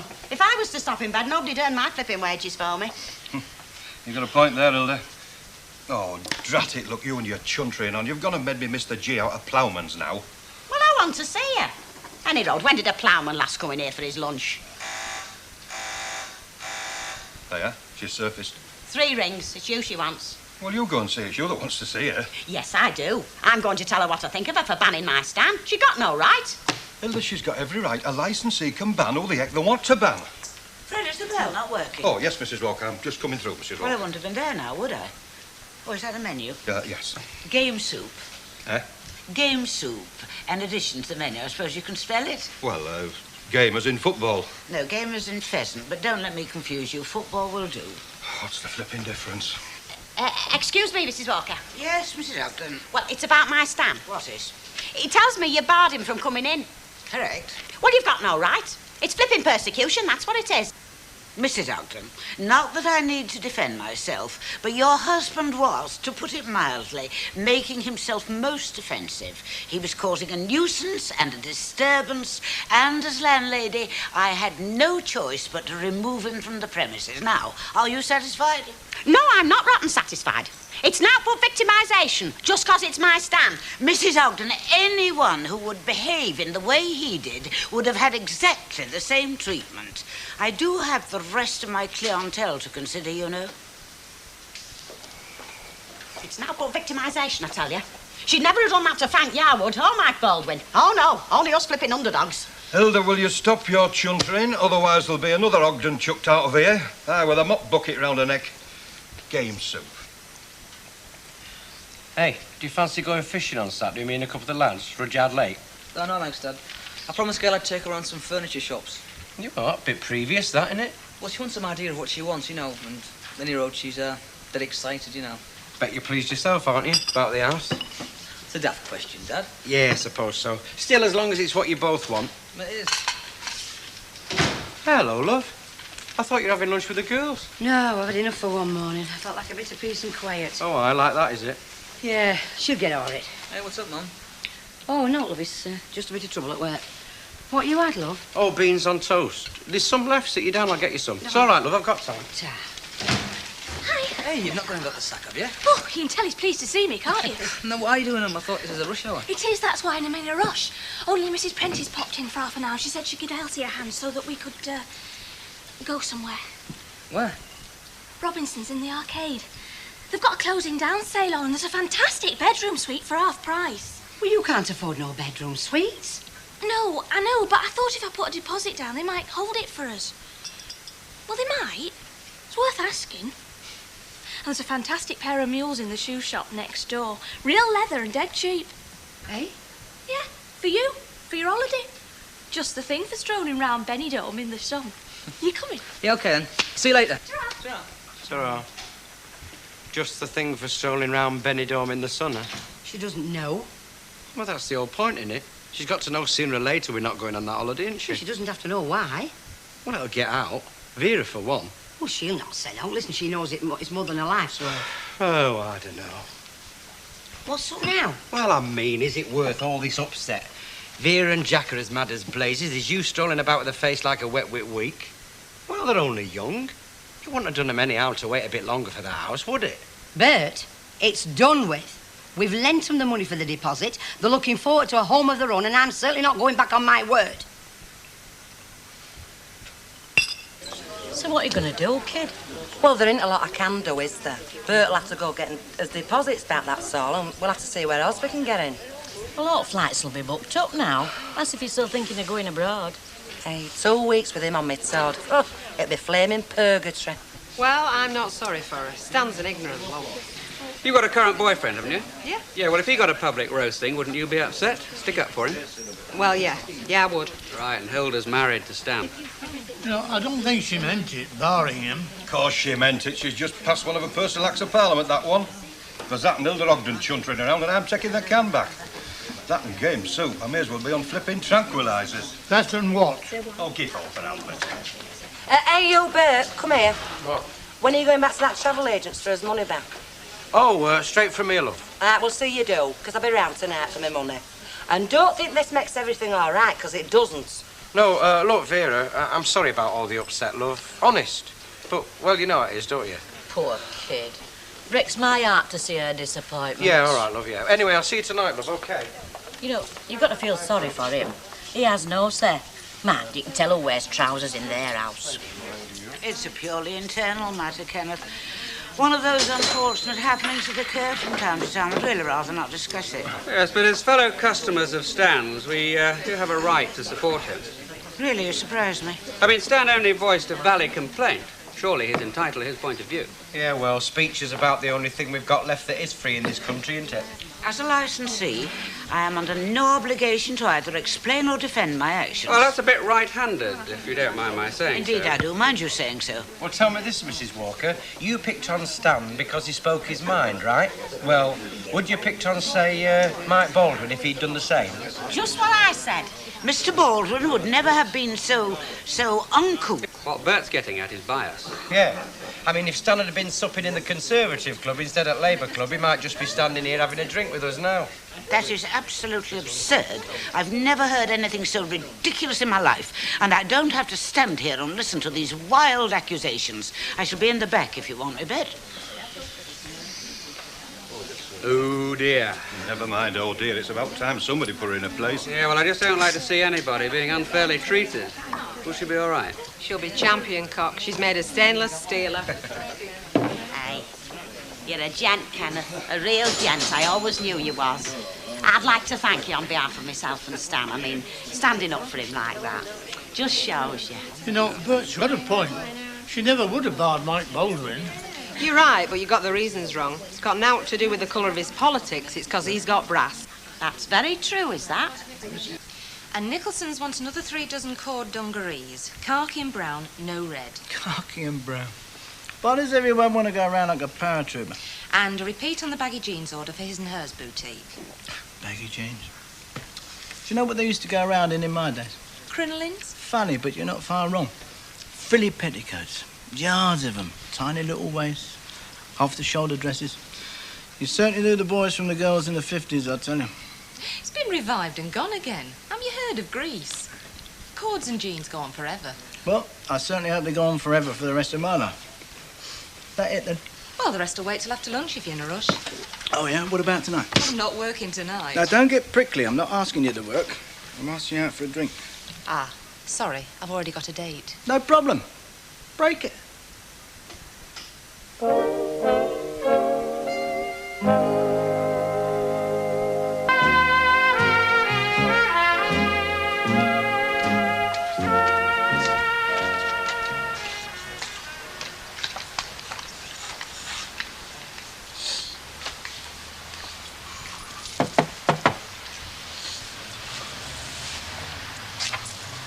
Hi.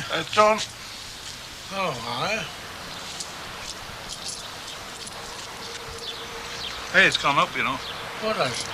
Well, inflation and increased costs, like, you know, I've had to put the prices up, you see. Costs? Got a blooming water they've used for ages. Your bucket said old it might be an antique, and you used my flipping water. But it's happening everywhere. It's not happening here. I've paid you this time, but in future you needn't bother. We'll do it ourselves. You can't clean your own windows. Well, I won't, but Ken will. He wants from the exercise, get rid of his pot belly. You can't get shut of me like that. Oh, why not? I haven't signed a contract, have I? No, but... No, and it's not only the money, you know. It's a patriotic duty to my king, queen and country. How do you make that out? Look, if everybody fought against rising prices like I'm doing, we'd soon be on our feet. As an old soldier, I'm doing it in national interest. It was only 20 flipping p. Oh.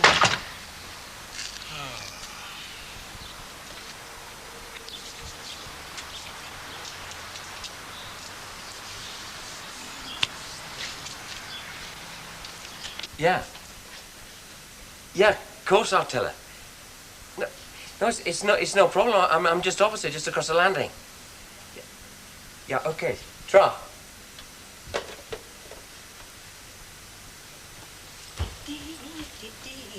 Oh, you just missed him. Just this second. Who? Your friend Dan. He's only just this minute rung off. Damn it. damn it, that old woman Fred on to get me nattering at him. What did he say? Did he leave a number I could phone him back? No, he was in a box. He just said he'd be up tomorrow. Tomorrow? Oh, that's good. Did he say what time? Oh, I'm sorry, I forgot to ask. Oh, not to worry. I always expect him when I see him anyway. Well, I reckon I owe you a cup of tea and a jam donut. Oh, very nice. What for? For being my social secretary as well as my own personal newspaper lad. Have you got time?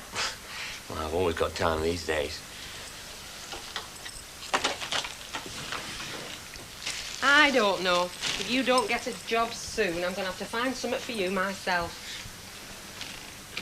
Are there any jobs going in what's it called, your pub? Rover's Return, love. No, luckily for you, there aren't. It's a very funny place with some very queer folk. Yeah. I'm making a habit of this, aren't I? Well, it's better than both of us being on our own, innit? Oh, I wish I had a shopping trolley. Not the first time I've said it, neither. Lugging my arms out all the way from the precinct. You should go to the corner shop, it's nearer.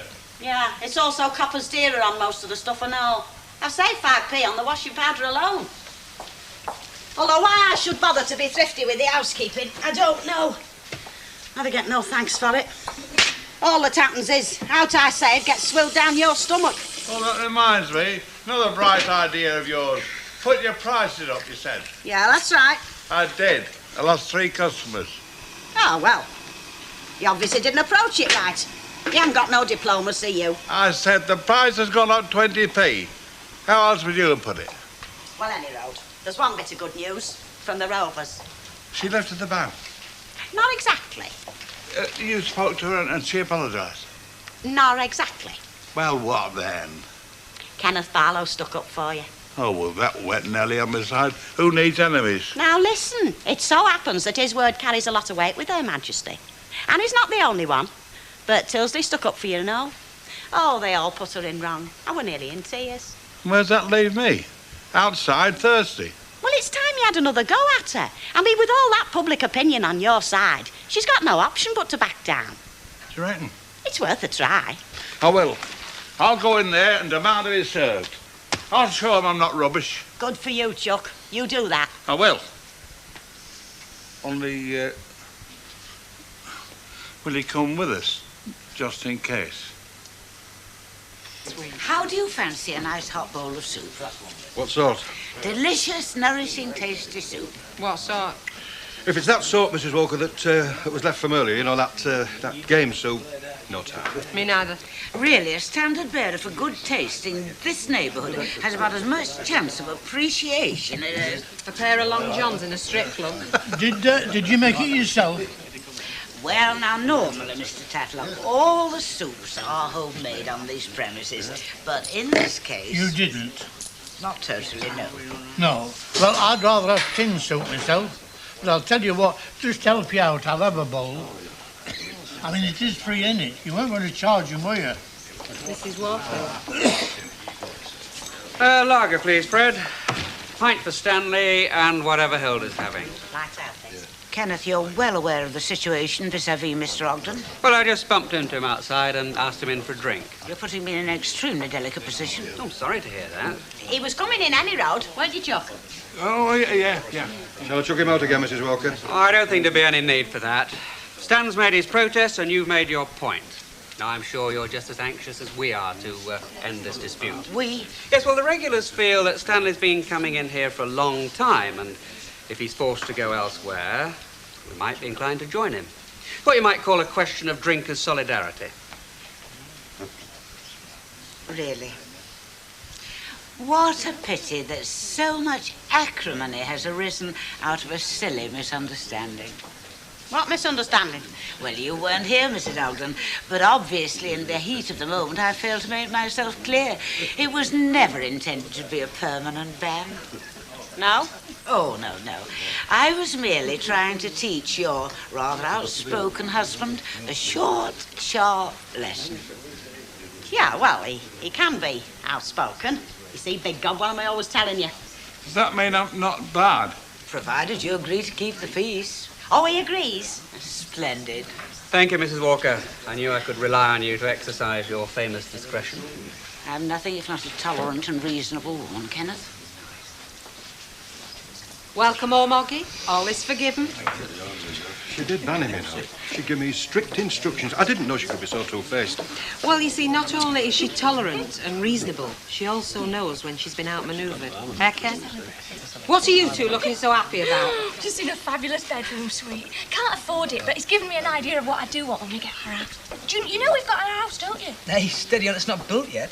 We put down a deposit and fixed up a mortgage. Oh, well, you're as good as in then. Play your cards right. I might even come to your housewarming. Now, this one's on us, Kenneth. You and all Mr. Tatlock, and Gail and Brian and yourself and Fred. Oh, no, Hilda, that's all right. No, we insist, Ken, don't we, Chuck? Insist on what? Well, on buying a round. It is a celebration, after all. We've won. The underdogs have won. I've lost 3 customers. I'm still paying through the nose for my beer. This lot's going to cost me a bomb. I wish I'd lost. Oh.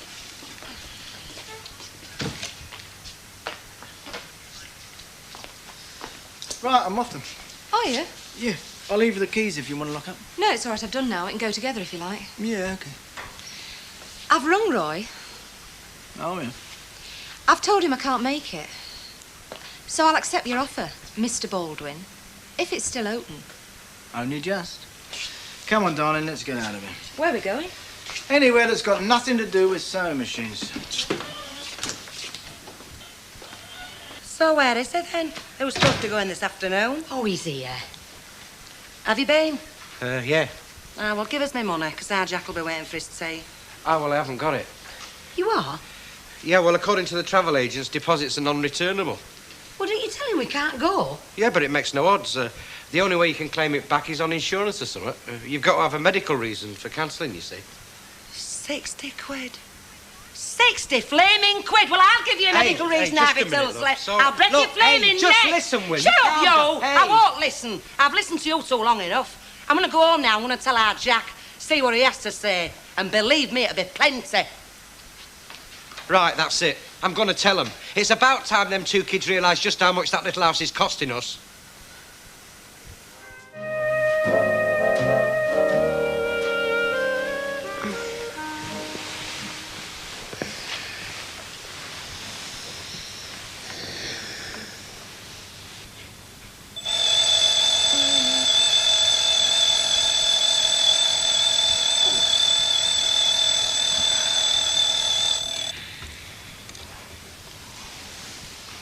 Come on, mister.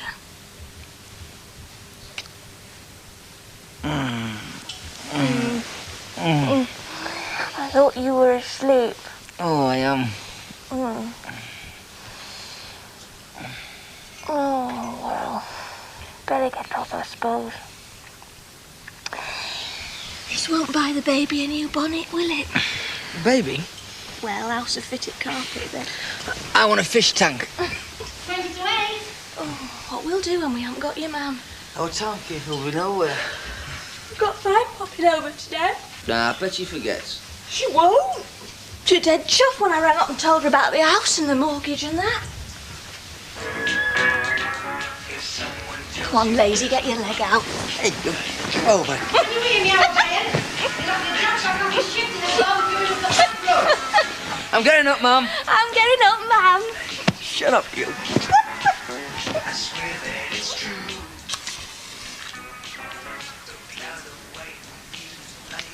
I've never seen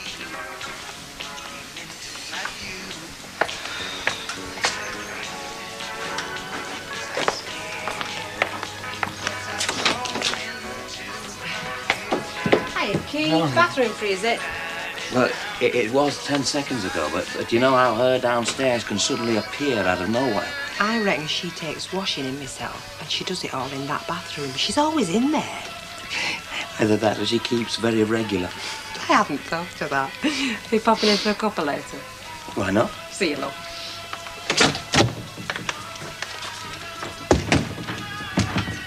I'll nip back dinner time because I think my mum will call here first. Well, I'll be popping across, you know, for about myself, love. Hey, love, where's the towel? Will you be able to manage it? I might have a car on chest, so if I can make it, yeah.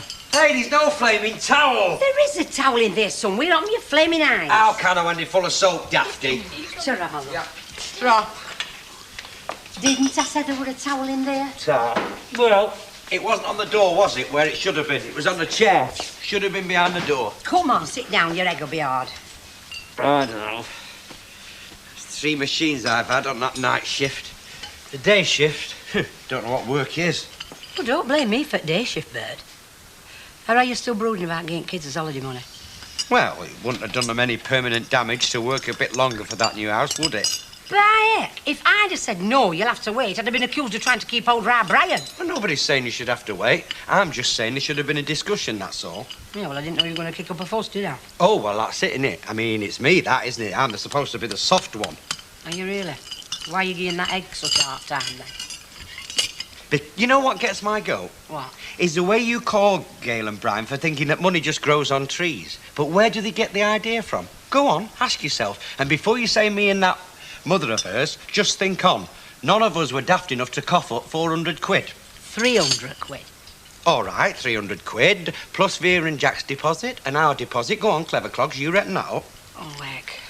Vera's deposit. I suppose we'll have to make it up to her, won't we? Are you joking? Of course we'll have to make it up for her. There's no doubt about that, is there?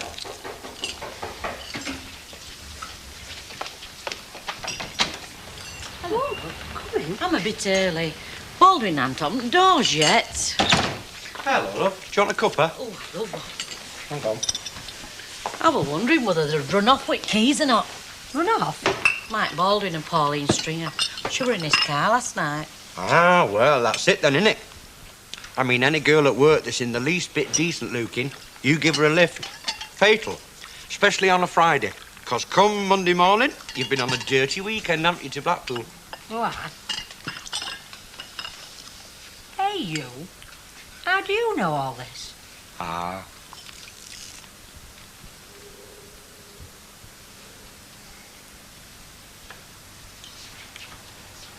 It's not your fuse, Bet.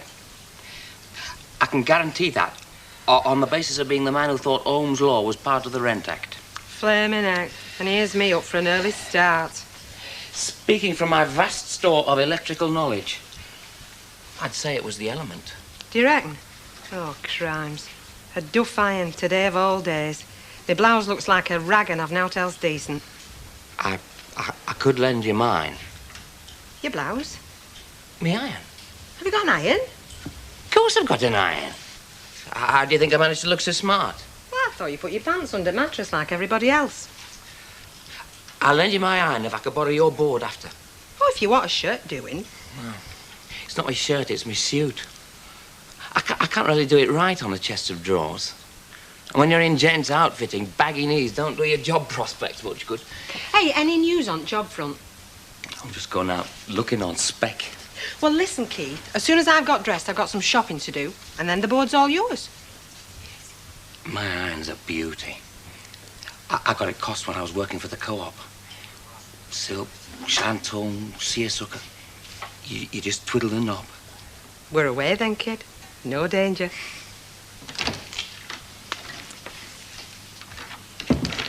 Me and Abby had a bit of a barney last night. Anyway, she just told me now that her and Bert's going to see us all around. Oh. We can't let 60 quid go like that, can you? Hey, gangway. I thought you were a forklift truck for a minute. They think that I'm packing. They go, Vera, hold your hands out. Can I help you? Oh, yeah, is Mike in? Yeah, just give him a note. Vera, love, can you manage these? Won't be tired me if my nickel elastic goes. Secretarial service, eh? Yeah, I didn't think you'd want to use this yourself, but I thought you might know a few people and perhaps you could pass a few round. Yeah, well, leave us his pal. I know a few lads that could do with a fast typist. Using the word fast in the nicest possible way. OK, I'll leave you to get on then, and thanks very much. That's right. Bye-bye. Bye-bye. Bye. Excuse me. Still think you should have popped in for that cocoa last night. Cocoa was never mentioned. Well, you enjoyed yourself, didn't you? All those country pubs, all that suburban chic. Knocking back all that Pernod, zapping along in that Jag. God, you loved it. Oh, yeah, I'm a sucker for Pernod. Oh, well, we'll have to do it again sometime. Now, what about lunch, eh? I know this nice little place. Do you mind? I was reading that. Oh, no, you weren't. I know this bloke has got a thesis he wants typing. Oh, thesis, eh? Mm. Maybe I'll direct him her way. Would she bite, do you think? Deirdre? Doubt it. Likes your type, does she? Yeah, I suppose she does on the quiet, yeah. One of your eyes, is she? Could be. What about this lunch then? Oh, we could go to the Rovers. No Pernod there, darling. Definitely short on the suburban chic there. I'll have a pint then.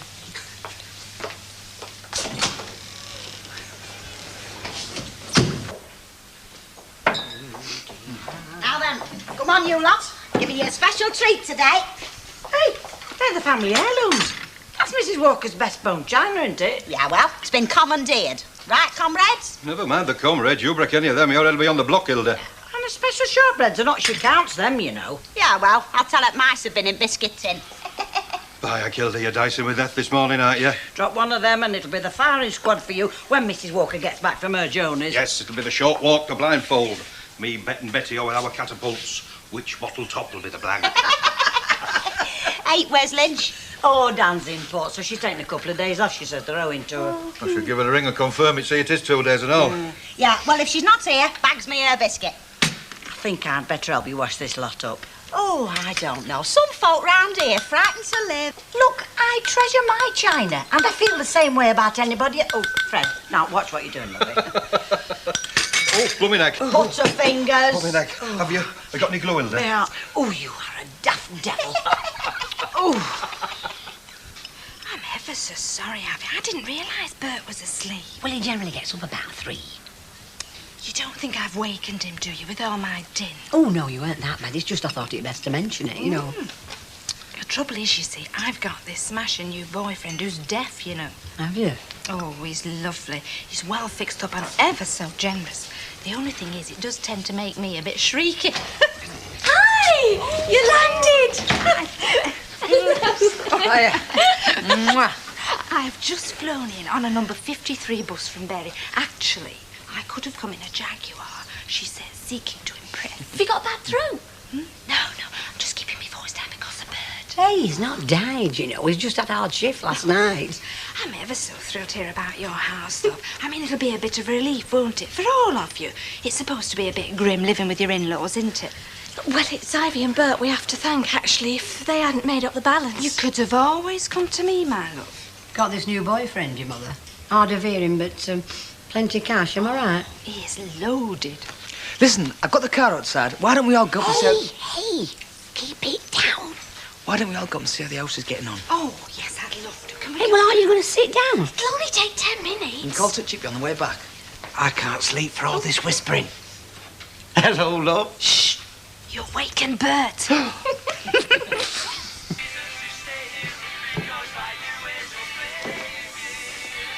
Hello. Hello. Where's Bet? She's just out shopping. I'm borrowing the board, you know. Oh, yeah. Have a chair. Learn how to put a crease in the professional way.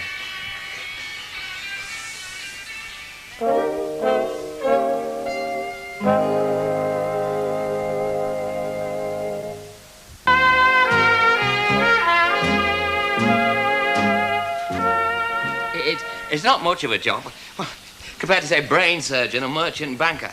But it's all I know, and I'm pretty good at it if I do say it myself. I was made redundant in my last job, you know. The shop had to close because of a new motorway. Old family business, 3 generations. Eva, are you still here, love? Hello. Dan! I thought you'd run off. Oh, I dash out, I dash back. Fingers crossed I'll not miss you.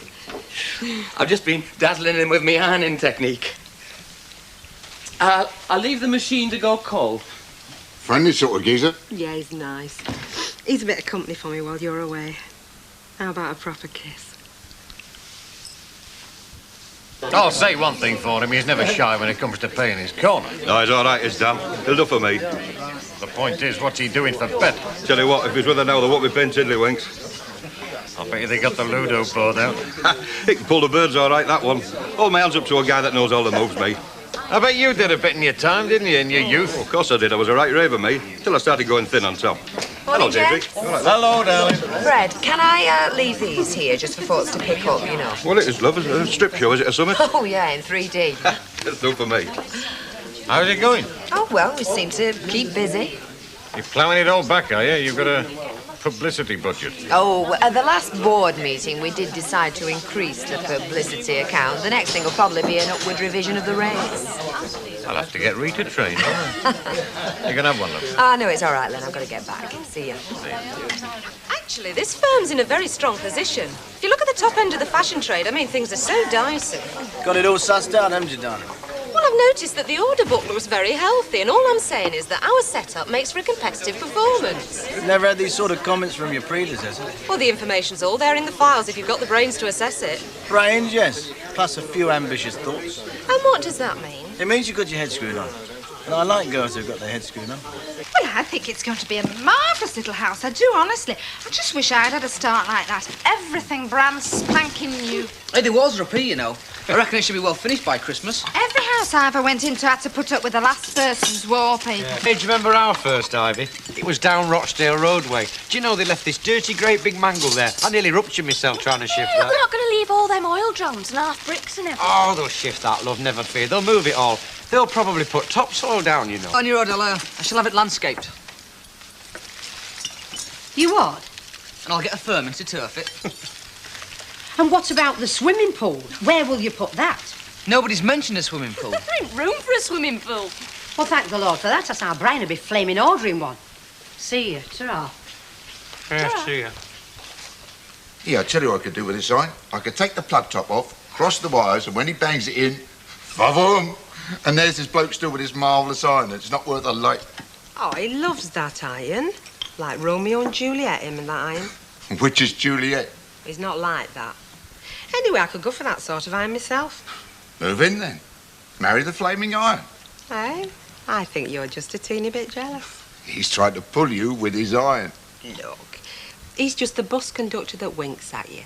The bloke in the butcher's that says, hello, Flower, how's your mother for sausage? Or the bloke over the bar who says, what are you doing tonight, precious? Listen, Dan. Here we are in this bit of a room. Carpet's got holes in it.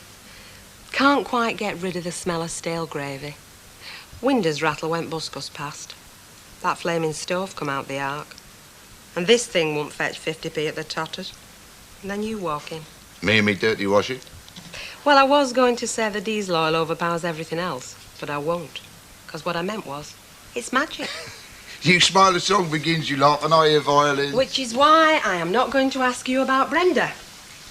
I'm not mithering about how things are in Wandsworth, because I'm content to be the one who's here, just washing your dirty socks. Who's Brenda? Whatever she's called. Who, darling?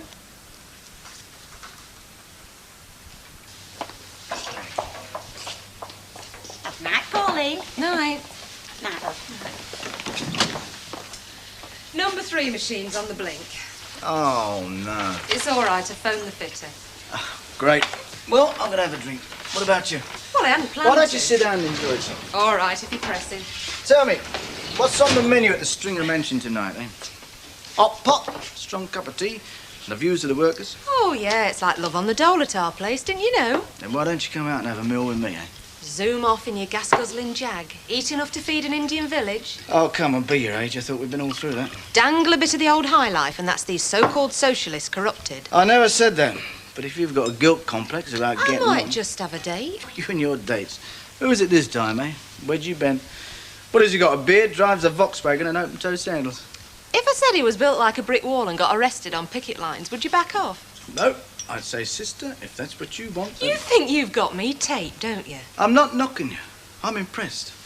Your potential impresses me. Since you joined the firm, things are really starting to take shape. But you got to stop pretending you got a socialist conscience. You two couldn't give two monkeys.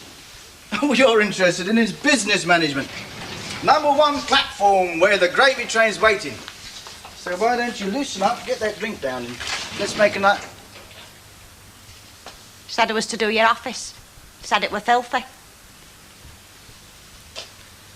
Yeah, I certainly see Mrs. Walker gets it. I mean, I've got no bookkeeping for you to do, lovey, or any typing. Unless, of course, you want to do my shopping list every week. Oh, yeah, veg, meat, fish. Yeah, bread, soap, ties.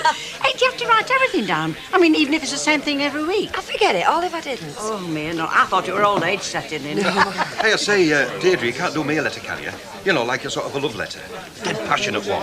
One that can do me a bit of good in a certain quarter, you know. No, she couldn't, Fred G. I don't see why not, Fred. I don't think Emily would approve, but I don't mind having a bash. Hey, there's only one snag, though. What's that? Well, what if it works, this letter to whoever? I mean, could you follow it up? Could you put my passionate words into action? No, I couldn't. Couldn't I just? No danger. Give us half a lager, Fred. Certainly. Do you know, we're halfway up Rosamond Street just now on my way home. And suddenly I thought, no, Vera. No, Vera what? Well, why should I be always first home or night? Why can't he put the sausage under the grill and late table and make tea? So that's what I'm doing in here now. I'm going to kill half an hour. Well, he might be sitting there waiting for you to get home anyway. Oh, more than likely. Do you know, that's what I can't understand about her? Oh, you know, Pauline Stringett supervisor over there. I mean, what does she want a fella for? Does she want a fella? Hey, only Mark Baldwin. Can't understand her, you know. She's brainy, good-looking, she earns plenty of money, kid. I don't know. I thought that's what it were all about, you know, this women's lib. It was supposed to make us less dependent on them. But she's daft, you know. She's just like me. She can't see paradise for a pair of pants. And it'll all end in tears. Oh, yes, well, you know what he's like. He's a wolf in a grey flannel suit. Tell you what it is, Vera. We're irresistible. There's no use fighting it. Irresistible. Man's repulsive. Right then, can I have a bit of service? Yes, Mr. Baldwin. Large scotch, please, boss. Okay. Yeah, I'll tell you what, Vera. It doesn't look to me like a fella who's just been chased by an attractive, brainy woman.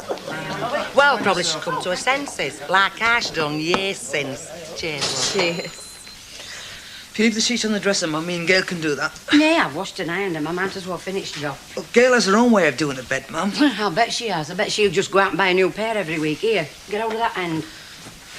Oh, listen, Mum, just leave the bed, eh? Brian, it doesn't take a minute, love, to make a bed. Where you going in such a rush anyway? I'm meeting Gail out of work. I'm taking her for a quick meal in town, then we're going window shopping. With Audrey, I suppose. Audrey's gone back to Bury. She has heckers like gone back to Bury. She's staying with some mates of hers down Garibaldi Street. Be flouncing round Rovers, I bet. I'll not be able to keep your dad out. Oh, don't talk daft. She talks daft, Brian. She's like a big soft girl with a flaming at least she's a boyfriend. laugh, isn't she, eh? Maybe. But the less Gail sees of her, the better, I reckon. Hey, that's rotten, is that? Brian, it's just this attitude she's got, love, isn't it? She's got this easy come, easy go attitude. I used to call it spenditis. So what? So what? Well, it's catching, isn't it? It's like measles. And you and Gail are showing all signs of having a bad attack. And what does that mean? I mean, Brian, that the house is not enough. It wants furnishing like flaming Buckingham Palace. Look, Mum, I know where I can afford. You haven't a clue, love. Honest, you want it all and you can't wait, can you? I don't know. 1 minute it's your Saturday shilling, next minute it's 300 quid and it's always us tipping up. Yeah. And when it was me Saturday shilling, you were always telling me how to spend it. Don't go buying them daft comics, Brian.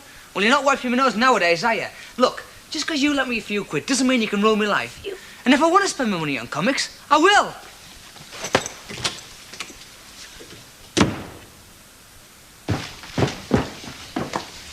Hey, what the hell's going on? That's me, Mum.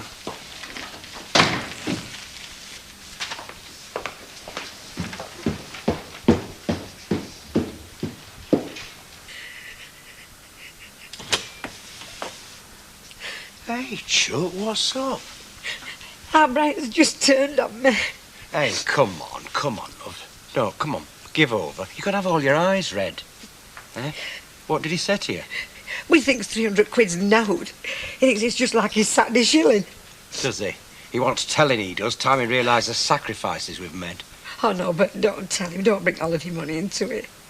If you do, he'll just fling it back at us. Well, big deal. We'll cry all the way to Benidorm, won't we? Promise me, please. Yeah, all right.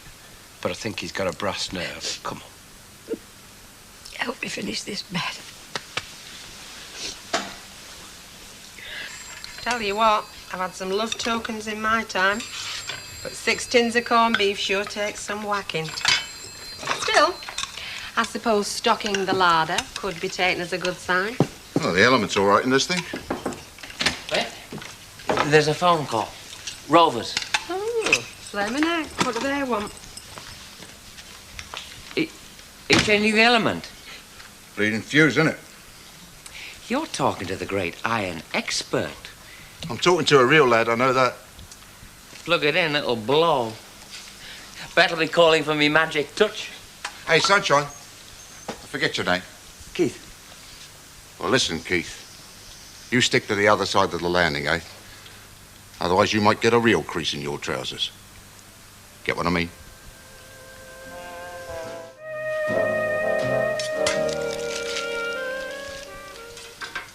How many sausages? None. Bacon's asking for another inch on my ear. Go on, be a devil. No. You're a funny one. Hmm? You don't make sense. All right. House train 1 minute, big tough lorry driver the next. A man in many parts, darling. That's true. Some of them are history, I know. Well, my life's an open book. Only trouble is it's in a foreign language. I don't really know you, do I, Dan? Eggs? Fridge. I said I don't really know you, do I? Yeah, so you did. Am I right? Bet. Yeah? You're up to your thermo tricks, aren't you? Never satisfied with things as they are. Always want convincing explanations. You are satisfied with things as they are? Wouldn't be here if I wasn't. That's the proof. Sorry, it's insecurity. That and a one-track female mind. Well, can't you take something for it? I've not found anything yet.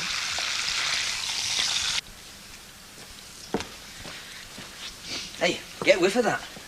Mmm. It's lovely. Whose is it? My dad's. It's the first time I've known him by aftershave. Maybe he's got himself another woman. Like me, you mean? Don't say that. I was only kidding. I know, but don't say it. Why don't you trust me? Yeah, but What? I'm happy. I don't want anything to spoil it. It is allowed, you know. I mean, you are allowed to be happy. I bet your mum's not scared of being happy. She's not. Well, take a leaf from her book then, and stop looking on the black side. Yes, sir. Certainly, sir. I'm sorry, sir. It's called magnetic fearless aftershave. I think I'll get some. Pig. Nice pig, though. Hey, you know you bit me last night. I still say he shouldn't be allowed to get away with it. I'll tell you, if I had my way, he'd get a thick ear. He's not too big. Cheeky young monkey. Please, Bert. It was said in anger. Forget it. I don't care how it was said, wasn't it? And it shouldn't have been. What, we cough up his holiday money, then he has the cheek to turn round and say we've no right to give him advice? Good advice? Well, I'm telling you, we've got every right. Especially as we give him that money. Please, Bert. For my sake. Oh, aye. Peace at any price. Look, I'm sorry, Ivy. It doesn't wash, you know. It's just a cop-out, that. Look, I don't want any trouble, Bert. And I mean it. All right. But just you let him say one more word, that's all. Morning. What's this? No breakfast, man. Oh, come on, get your skates on. Hey, just get your own breakfast for once, will you? Won't kill you. What's up with him? I mean, what have I done? Nothing. He's just had a bad night with his indigestion. You know what he's like. I've done some bacon for you. You're not giving me a load of old cobblers, eh, mate? Look, this is Mike Baldwin, the guy that dropped a gold chain down your blouse last Christmas and would do the same again this Christmas. If you get me in to see Harry this week, not next month. OK, then before Christmas. I'm still free as a bird if you are. When? Tomorrow at 11. Darling, you are a pearl. And edible with it. Yeah. Well, we'll fix something up tomorrow. Nice little meal somewhere or something? Yeah, OK. See you then, darling. What? Well, of course I still love you. Bye. Secretaries. They're the real power. Gotta keep them sweet. Obviously. Was there something you wanted? Just a social call. You know, it must be marvellous. What? Having time for social calls. You busy? Up to here, darling. Not to worry. See you later. You never know your luck.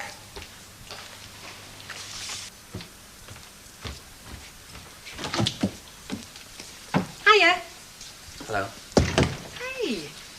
Have I got red dots with yellow spots on the summer? Or are we just not speaking to women? You're not in trouble, are you? Like behind with the rent, or you've not got a girl? I'm not in trouble, no. Oh, well, then it is me. You don't like my hairstyle. I know, it's my perfume. Makes you feel sick. I know, 'cause I got a couple of very funny looks in the fishmongers just now from Two Rock Salmon. Bet. What's up, then?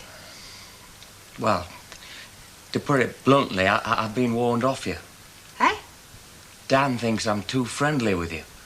Too friendly? That's what he said. Dan actually said that? We were too friendly? Yes. Well, it's what he implied.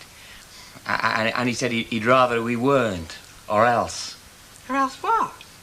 Well, he didn't say exactly, but the implication was he'd thump me. Is he a very jealous person or something? Well, not that I know of, love. Look, I'm sure you've got the wrong end of the stick. I mean, what's Dan got to be jealous about? Exactly, nothing. But I didn't get him wrong, Betty. He threatened me, definitely, and well, he's a big bloke. Well, look, I'll have a word with him. Perhaps he thinks he's seen something he hasn't. But don't worry, I'll put him straight. Fellas, they're like big kids. Don't you go ignoring me, Keith Sadler. We're mates, aren't we?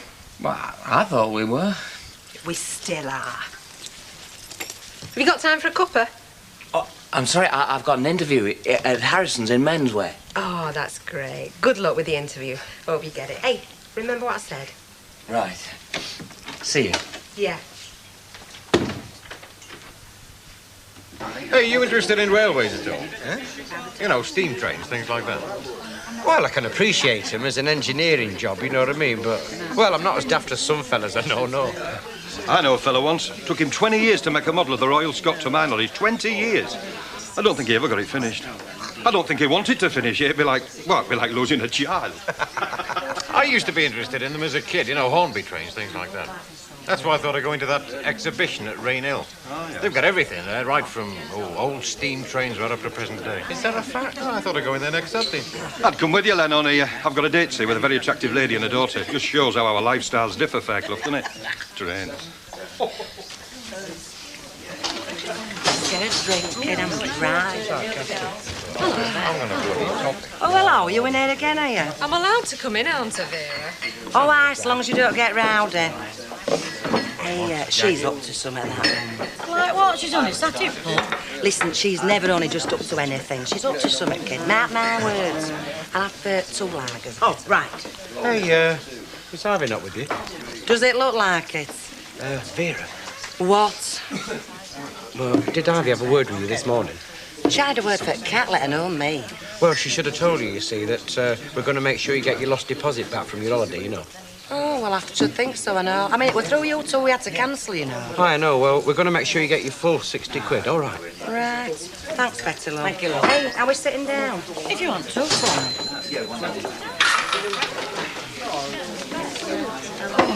What were all that about? They're going to give us deposits back. I should think so, I know. Ladies. What did I say? Remind me. I said she were up to something. So you did. And is she? Of course she is. Are you blind or what? She's out to waylay Mike Baldwin. Well, she's not having much success, is she? Exactly. So what's gone wrong in the boiler house, then? Boiler house? Get you slogged down, I can't really say it's my scene, railway engines. Some of those old railway engines are beautiful. Ah, well, you're interested in a different kind of beauty, aren't you, Mr. Baldwin? Are you having a go at me, Mrs. Turpin? Me? As if. Well, let's say that my tastes are very ubiquitous when it comes to women. Ubiquitous? What the hell does that mean? Got no idea. Read it in a newspaper report about Kevin Keegan. Can I have another drink? But... No, thanks. I'm off. Cheers. Hiya, Dad. I'm glad you're in. I was hoping you might buy me a drink. Were you now? Yeah, I'm a bit skinny, you know it is. Well, you shouldn't come in pubs then, should you? Can't be road.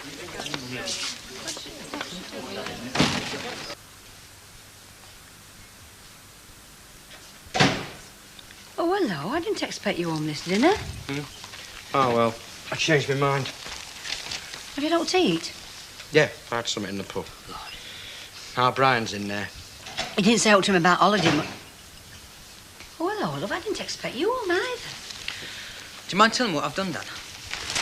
What are you on about, Ryan? Well, don't ask me, ask him. I wouldn't if I were you, love. Look, see what I mean? You jumped at me throat at breakfast, sneezed at me in the pub. I didn't sneer at you. Never sneered at anybody in my life. Well, do you mind telling me what I've done then? Forget it, Brian. You've done no. Now, look, just forget it. OK. Suit yourselves. Is that sweet, Mum? Got this corned beef sandwich? Don't you want it? No, I'm not hungry. Yeah, in that case, yeah, I'll have it. All right, I'll make you a fresh cup of tea. Look. Thanks.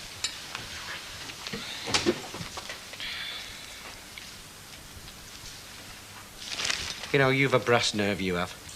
You what? That was your mother's sandwich. She doesn't want it.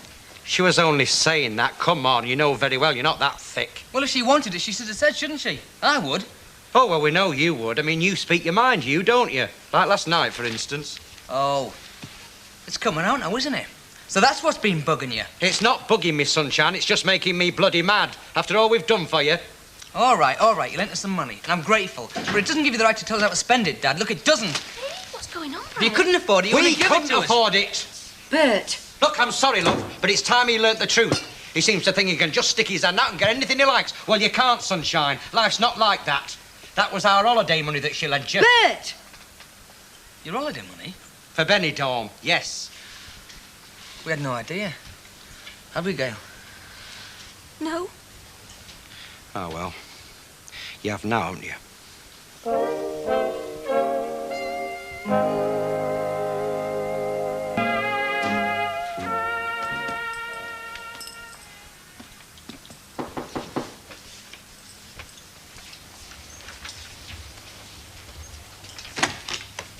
Hello, love. It's all right, he's not in. Ask me if I got me job. Did you get your job? No. Of course I did. I start Monday. Oh, that's great. It calls for a celebration. That's exactly what I thought. Come on in. Under the circumstances, I would be a lot happier if you came over to my place. You know, love, you really have got Dan all wrong. Really. But it is your party. Hang on, I'll get my key.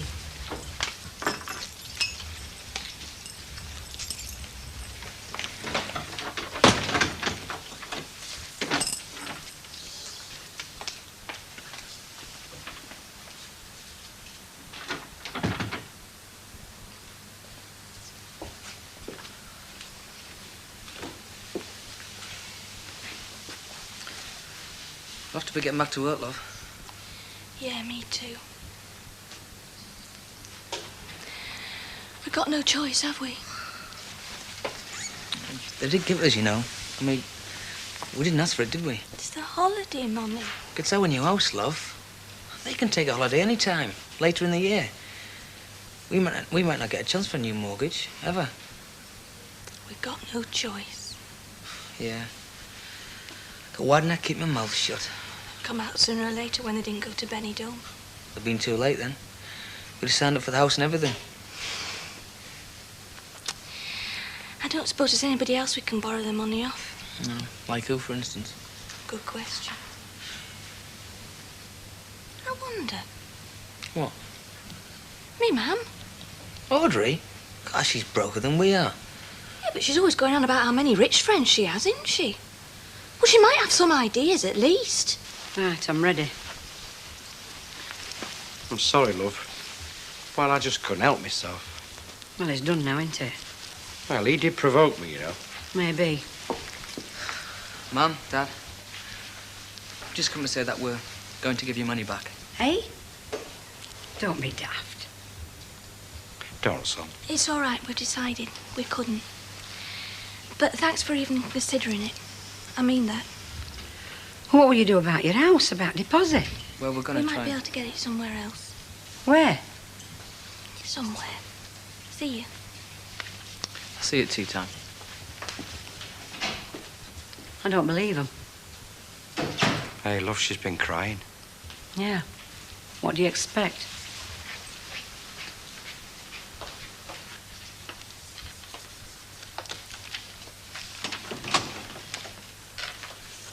Oh, no problems at this time of night, surely. I thought you'd all gone home. They have. There is one problem, actually. Oh, what? Well, Mrs. Ogden won't be in tonight. She's not well. Oh, that's right. We can do without a char for one night.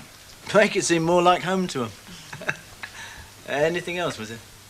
Well, I thought I'd let you know I'm not doing anything tonight. Oh, that a fact? Are you? No, nothing special. I don't feel like a mule, dear. Well, I wouldn't say no. Yeah, all right, pick you up at 8. Right. Feel better, do you? Hmm? Doesn't matter.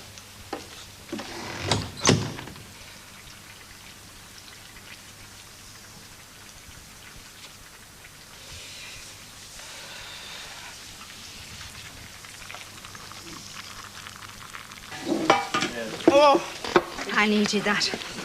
Does my hair look all right? Yes, great. It's still a bit damp, you know. Now, what did you want to see me about? You're not going to make me a grandmother, are you? Oh, yeah. Oh, good. Because that would do nothing for my young, sexy image, would it? Well, what is it then? Well, come on, love, come on. Spit it out. well, you know this friend you were talking about the other night? Alan, what about him? Well, from what you said, he's rich. Oh, he is rolling in it. Do you know he has a Rolls as a second car? Well, do you think if you asked him, he'd lend you £300? Well, what would I want 300 quid for? Oh, on second thoughts, the list is as long as... Splendors. Oh, come on. What do you want to borrow 300 quid for? Haven't you borrowed enough recently? We had to give it back. A deposit to Ivy and Bert. It was for the holidays. They were going to cancel their holidays. Yeah. Good grief. So if we don't get the money, it's bye-bye house. So will you, Mum? Will you ask him? I mean, if he's as rich as you say he is, £300 will be neither here nor there to him, will it? And we'll pay you back as soon as we can, won't we, Brian? Yeah. You'll be the first one Just to pay hang back on a honest, minute, Mum. girl, will you? Now, just hang on. It's not as easy as that. Why? If Ivy and Bert can offer us their holiday money, surely I you can at can't. least ask them. Why? Because I can't, Gail, that's why. Now... I don't think you want to. Oh, Gail. Well, she's always going on about her fellas and how rich they are and how much they think of her. Now's a chance to prove it. Please, Mum. This house means such a lot to us. Look, I'd help if I could. I mean, I'd sell up if I got anything worth selling. I'd go into debt. I'd rob a bank if I We're knew... not asking you to do that. We're just asking you to ask him. But the truth of the matter is, Gail, that I haven't seen Alan for weeks. Why? Has he gone away or something? No, love. He's just gone back to his wife. Gave us to understand he was your steady boyfriend. You were always together. I know, love. Well, one has to keep up appearances, doesn't one? You mean lie, don't you? If you like. Oh, I'm sorry, love. I'm sorry, Brian. I'll just get another gin in this. She would help if she could, love. Yeah. There must be something we could do between us to help them. Surely there is. Don't worry, love. There's no way Ivy's going to take that money back, you know. Me neither, for that matter.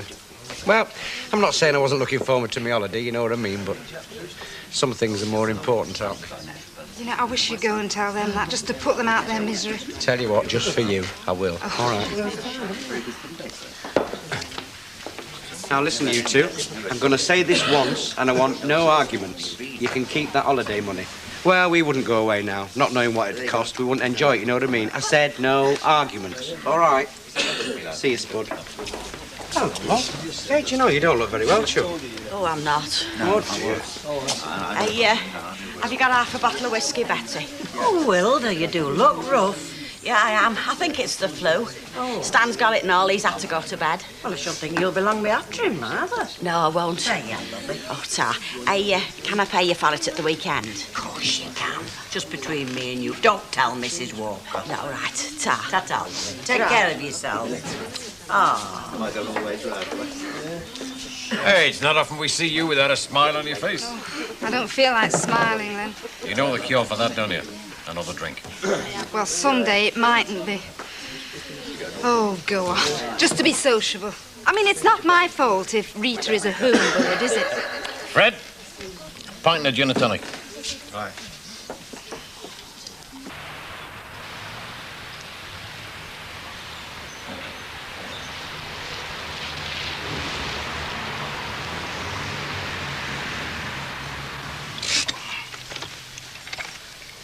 This is where you stop, isn't it? This is your hotel. Right. What are you waiting here, then? Yeah, it's very good. In fact, it's the best in town. And I'll tell you what, if you're a good girl, I'll even show you my heated trouser press after. You've got a cheek. I'll even put you down as a business expense as well.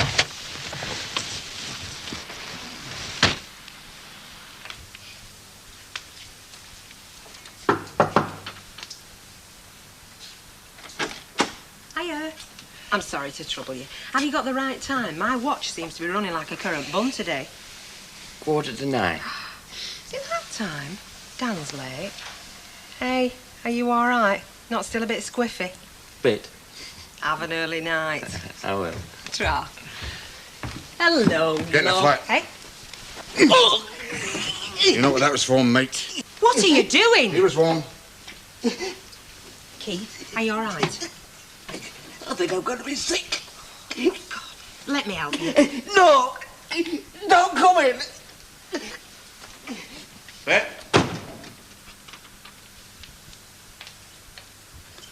That my supper I can smell? Yes. Good, I'm starving. I only managed to get a sandwich at lunchtime. What are we having? He'd done nothing. I'm talking to you, Dan. I said Keith had done nothing. Forget it, Bet. Forget it? You thump a friend of mine right under my nose for no reason and tell me to forget it? It's done with. He knows what it was all about. He might, but I don't. You don't have to. It was between him and me. I said I'm starving. I said this morning that I didn't know you, but I thought I knew you well enough. I wouldn't have believed that if I hadn't seen it with my own eyes. I said don't go on, Bet. Dan, you behaved like an animal. It was like I was seeing a stranger. What got into you? It's very simple. He was out of line. He was in the wrong manner. You're my bird, and that cuts out anybody else. Now, I gave him fair warning. He was being friendly, for God's sake. He's a friendly fellow. Well, my birds don't have friendly fellas. So let's forget it and have some supper, eh? That's being a hypocrite. Don't go on, Bet. You're as good as saying that I've got to lead a life like a nun while you're away. But what are you doing, eh? In London and all over the place. You told me that your life was like an open book. It's not, Dan. It's like a closed book. Because I don't think you dare open it to let me see. Dare you? I'll say it once more, Bet. Drop it. Let's eat.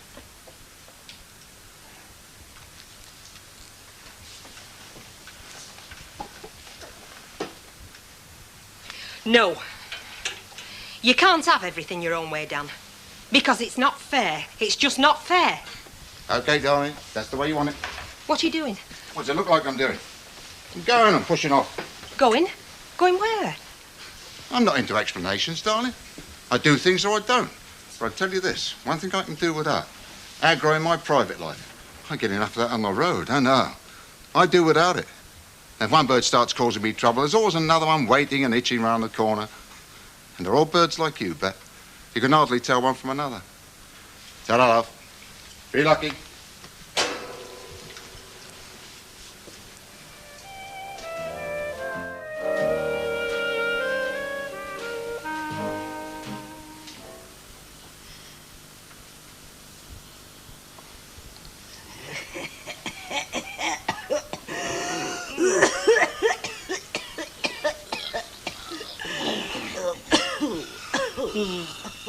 See what time you were getting up.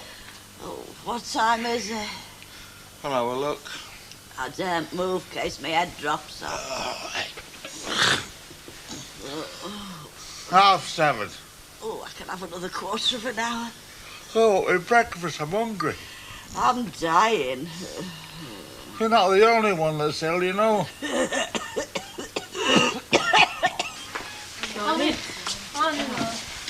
Why won't you? Morning, ladies.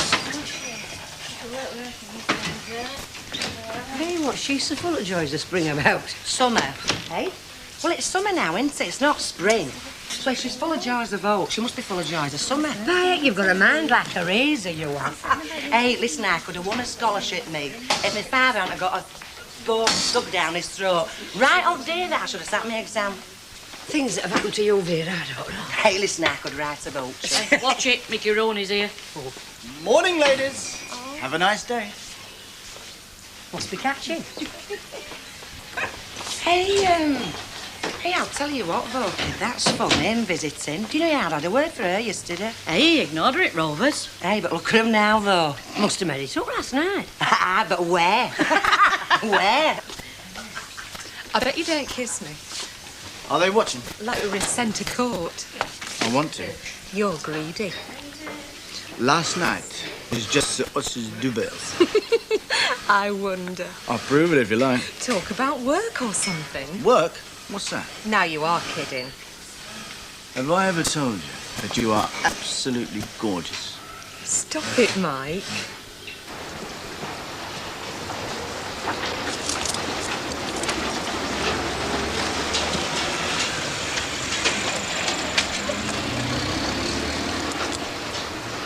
Hello, love. Oh, really? I was just going to say what a lovely morning it was. Oh, hello, Hilda. You do look rough. Oh, I am rough. I ought to be in bed. But one of us has got to earn a living.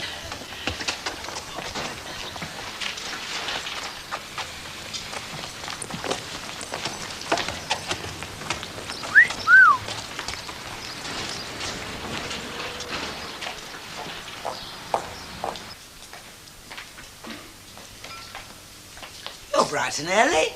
Yeah. Mrs. Ogden. Yes, Mrs. Walker. You've got a cold. Flu more like. Well, what on earth are you doing here? Well, thanks very much, but I think I can manage if I keep stopping for Well, a you rest. tend to do that always, don't you? That is not the point. You will infect everybody. People come in here for a drink and a quiet chat, not to catch the flu. Yeah, well, I didn't want to let you down, Mrs. Walker. That is very loyal of you. We'll be much better at home now. Please, go home. Oh, well, perhaps you're right. Stan's just as bad as I am. Well, then you can comfort one another, can't you? Yeah. Yeah, well, I'll be back as soon as I'm better. Yes, well, don't worry about that. So rather. Bye. Oh, Mrs. Walker. What is it, Mrs. Ogden? Well, about sick pay. You'll get it, no question. Now, please, go home. You're very kind. You've no idea what a load off my mind that Mrs. is. Ogden, go home. Yeah. Stupid woman. It's She's a Fred's day off, walking... isn't it, Mrs. Walker? Pardon? Well, yes, it is. I'll go and check the cellar then. You all right, Bed? Yes, I'm all right. Who's that? It's only me. What are you doing back? I've been sent home. If you're making tea, make us some toast, will you? I've had no breakfast. Hilda! I should have had a couple of aspirins by right. Or one of them lemon drinks, you know. I'll never get well if I don't take something. Oh, my throat's getting that sore too. And my back, oh, it's killing me. They always say a cold goes to the weakest place. And that's my back. Oof, it's agony. Stan. What? Shut up. Thank you very much, Mr. Swain. Say thank you, Tracy. Thank you. Oh, it's a pleasure. You know, animals and children, they go together like Tom and Jerry. They're, what's the word? Simpatico. Yeah, simpatico. Don't you agree, Emily? Yes, I do.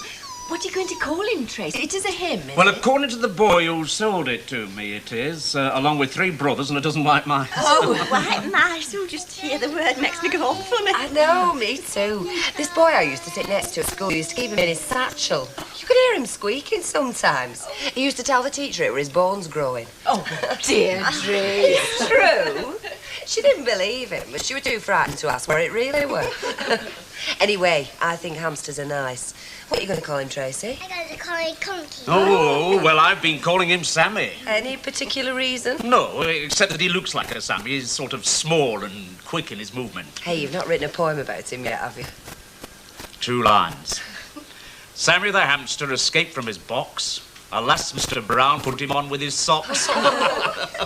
Poor Sammy. How sad. Well, all my poems are sad, I'm afraid. I don't know why. Well, I better be going. Shall I be singing tonight? Emily, a meal, perhaps? Oh, I'm sorry. I'm going to the pictures with Mavis to see Kramer versus Kramer. Talking of sad, that's sad. Oh, well, not to worry. There's lots of other times. Yes. Well, bye, Tracy. I'll get you a nice big crocodile next if you're a good girl. Do you mind not putting ideas in her head? Actually, I'll come with you as far as the corner of Coronation Street. Bye-bye, Tracy. Mummy won't be long. Bye, Emily. Bye. Miss Riley.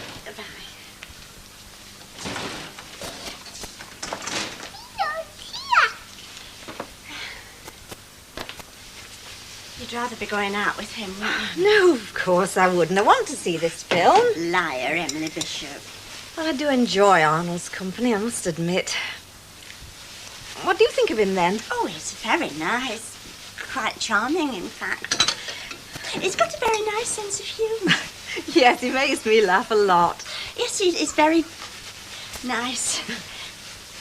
Look, we could always see this film another time. Oh, no, I wouldn't think of it. And anyway, I've put him off now. Though, I suppose I could ring him, couldn't I? Yes, I suppose you could. Well, are you sure it'd be convenient to go to the pictures another night? Look, Emily, my life's not exactly a social whirl, is it? You're definitely sure? Oh, yes, of course I'm sure, Emily. Oh, I don't know what I'll say to him. I expect he'll think of something. Just on opening time. You know, I sometimes wonder what would happen if we kept that door locked all day. I wonder. Rioting in the streets or just sounds of whimpering? Who knows? Well, not today.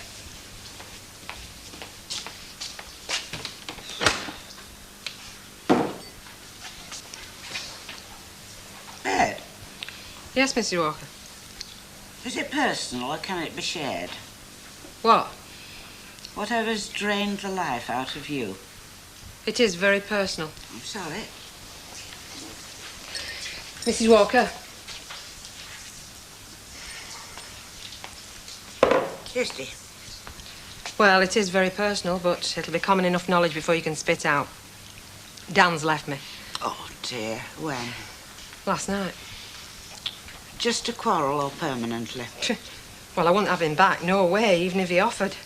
I'm sorry, dear. I really am. But you warned me.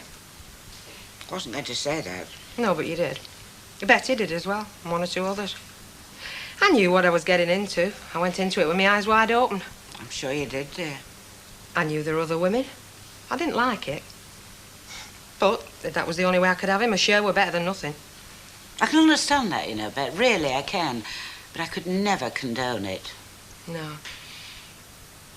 Did he leave you for... No, not as such. He just showed himself up in his true colours. I didn't like him. He as good as told me to lump it. I said I couldn't. He practically told me to get stuffed. All of it sordid, really, but predictable. You liked him, dear? That wasn't sordid. Thank you. I still should have known better than to give up my home at Reenie's for him, though. But you see, I did it so we could be together. Mrs. Walker, that's the only ambition I've had from being a kid. Just to be together with somebody what I love and what loves me.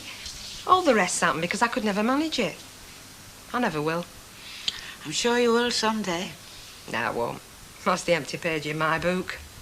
Say, you serve folk in this pub, If and you'd have like you to gone lie all down, love, or self-service? perhaps go home. I'm better off at work. There's no ghosts here. Yes, Albert? £1/2 a mile, please. And can I see the menu? I'll get him the menu, Bet. Hey, were you out on tiles all last night? You look as if you were. Something like that, Albert. Yep.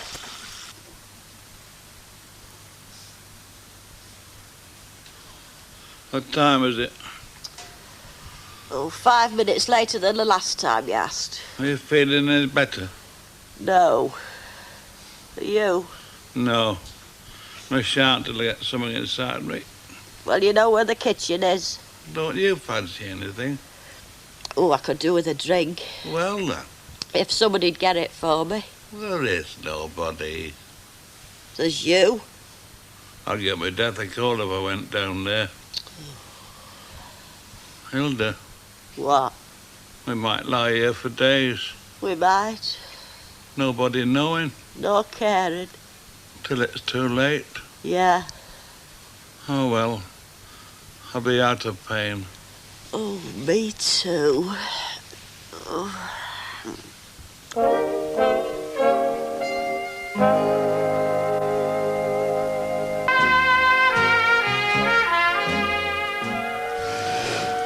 Oh, thank God for that. Do you know, my eyes were crossing. I think I do need glasses, you know. It's old age creeping on, Cook. Oh, I don't know whether I'm looking forward to it because I won't have to come back here anymore, or whether I'm dreading it because I won't know what to do with myself. Well, I think you make a very nice old lady, Vera.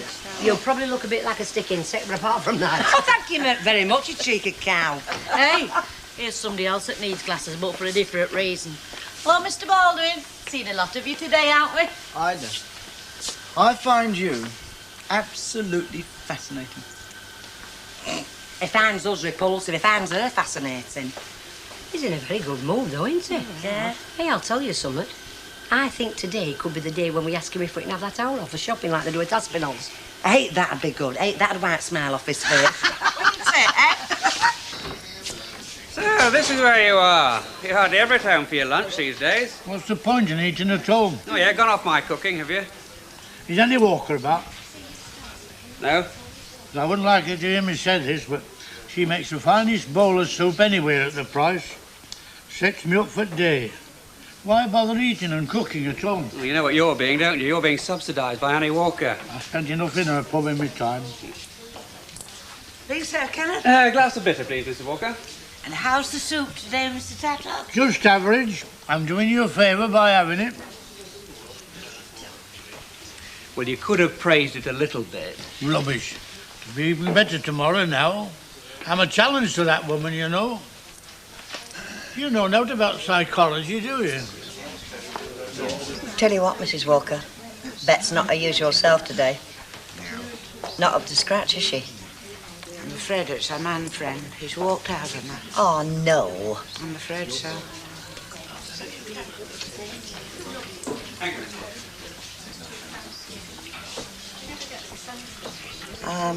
Got a day off today. I'm at a loose end. Any ideas? Rushworth will be running a mystery coach tour somewhere. I'm told there's usually a jolly crowd of pensioners gets on it. I'm sorry, love. Is that what all the whispering were about? Yeah, well, I did ask her what was the matter. Well, it's down to me, isn't it? No point in striking about it. I mean, the speed he left you should have been warning enough for me. It should. You know, there's something wrong up here, Elsie. There's a part missing, or a part too many. And we're all the same. We know they're not worth a like, but does that stop us making them into tin gods, does it, Egg? We should be undrawn and quartered. You've got the right attitude. What? Anger. No, I'm beginning to feel angry, all right. Desperate, too, though. I know the feeling. Gone to the gathering of the clans, has he? Pardon? Stanley Mac Ogden. Oh, I'm afraid he's poorly. And Mrs. Ogden. When did this happen? Quite suddenly. Struck down overnight, apparently, both of them. Oh, I'm parched. Me and all. Somebody's going to get up and make some tea. They've got to. Yeah, they are.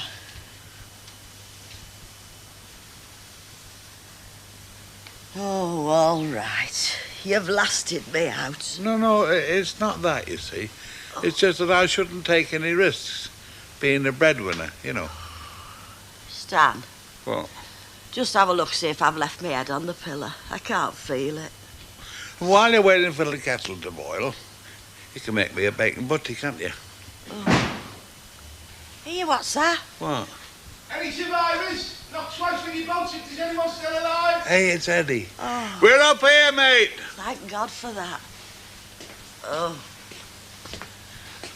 What's your list then? It's the wrong time of the year for hibernating, you know. We've got the flu, Eddie. We have that. Oh, is that all? You know, you had me worried on the way up. I thought I was going to have to give Stanley the kiss of life. Does it have to be darker than the stoker's armpit in here? Oh, dear. I've seen more life in a back door. Hey, do you think you could get us a warm drink, Eddie? Certainly, Mrs. O. Anything else? Heart massage, blanket bath, or what's it with the handle missing? No, just a drink of tea. And something to eat. Right, Stanley. Look, I know you two have entertained serious doubts in the past of the advantages of knowing me. Well, today you're going to get the living proof of what they are. They'll be calling me the Angel of Coronation Street before I'm finished. If you can just hang on to existence for another couple of minutes. You're very kind, Eddie. Of course I am, Mrs. O. Of course I am. Oh, ate a bacon butty, me good mate. Do you know, I don't reckon you're as ill as you make out if you could eat bacon butties. It proves how ill I am. Only asking for one. That's true. I'm just going up to see Mr. Baldwin. I wouldn't bother. All right. He's not coming back this afternoon. Oh, we'll have to leave it till tomorrow then. Well, there's nothing I can do. No, it's just that we've been talking. You know, we've got a proposition to put to him. Oh, what sort of proposition? Hey, you know what you're thinking. No, you know how firms like Aspinall's allow time off to do the shopping, you know? Oh, you will, won't you? Used to work there, didn't you?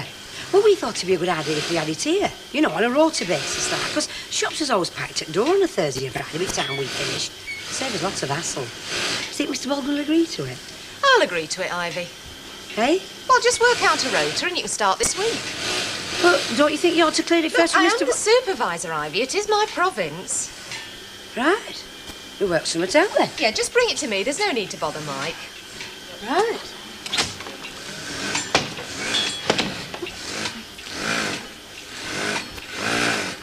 Hey, I thought you weren't to see Baldwin. There's no need. She says we can have time off to do a shopping in. Well, she can't have seen Baldwin yet. Well, she obviously thinks she doesn't have to. Hey, well, she might be right.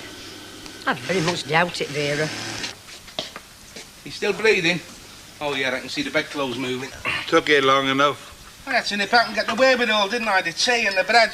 Looks like you've had locusts in that kitchen, Hilda. Only one, Eddie. Any road, I'll make it right with you. You're all right. I took the money out the coal money, too. Hey, what's this? It's right so, Stanley. We can't have you guzzling solids in your state of health. You're on an invalid's diet for at least a week. You're trying to finish me off for what? Nurse knows best, Stan. Oh, this tea does taste good, Eddie. Thank you, Mrs. O. Do you know, I've been thinking, perhaps I better move in here until you're both on your feet again. You know, give you the full 24-hour service. Only I'm doing nothing at the moment, just resting between unemployment. Only then if you do pop off, you see, I can get things moving, can't I? You know, organise the funeral and cast the policies and that sort of thing. I can see you doing it. Unless I get something proper inside me. I thought she looked queer this morning. I'll tell you something. She looks a darn sight better now than she did this dinner time. Poor old Bet. Poor old Bet, me, she got what she asked for, didn't she? You don't mean that. Of course she doesn't. No. She thought she'd make it like us all, and like us all, she hasn't. What exactly do you mean by that? Oh, just a general remark. It doesn't sound like it. Sounds a bit personal to me. Oh, doesn't it? for God's sake, don't you two start now. Look, why don't you go over there and get some drinking, Ella? Oh, aye, so you can moan to Elsie here about your lot with me. Get on, go on. You've upset the poor lad now. Oh, take the notice. Anyway, what's she going to do? Do? She's burnt her boats now, hasn't she? Like with us. I mean, she really is in Dickie's meadow. Well, I'll tell you what. You go over there and ask her what she's going to do. No, not tonight. I don't suppose she's up to rational discussion. I'll spy my opportunity. One tonic or two? Oh, just one, love. Ta. Am I on the agenda? I'm afraid so. She's doing a great job, is Elsie? Yeah, not just Rene's at it too. Well, at least I went down fighting, Chuck. Again. Ah, you had the fun of that. I did. Right. Okay. Hello. Oh, sorry, Mr. Bell. Hello. Baby. So what brings you down to the Barbary Coast? Well, I should have been going to the pictures with Emily, you know. And once you've started looking forward to going out, it's very difficult to stop in, especially if you don't go out much. So, well, I just thought I'll have a look and see who's in the room. Well, aren't you the lucky one? We're here. What are you having? Oh, well, thank you. I'll have a sweet sherry, please. Have a sweet sherry when you've meant it, please, Bet. Actually, I'm just filling in time as well. I mean, I can think of better places for an attractive, swinging lady like me to be spending the evening. Aren't we a trio, eh? Everything going for us. Youth, beauty and intelligence. And here we are, propping up the Rover's Bar. Are you saying you're going to hire a white chauffeur-driven Rolls and take us on the town? No, I thought you were. Oh, flipping out. Price of equality. It's not worth it, is it? Did Emily ring Mr. Swain? Oh, yes. Wonders never cease. Emily ringing a fella. Where's he taking her? Oh, he's not taking her anywhere, love. It's a cosy meal for two at home.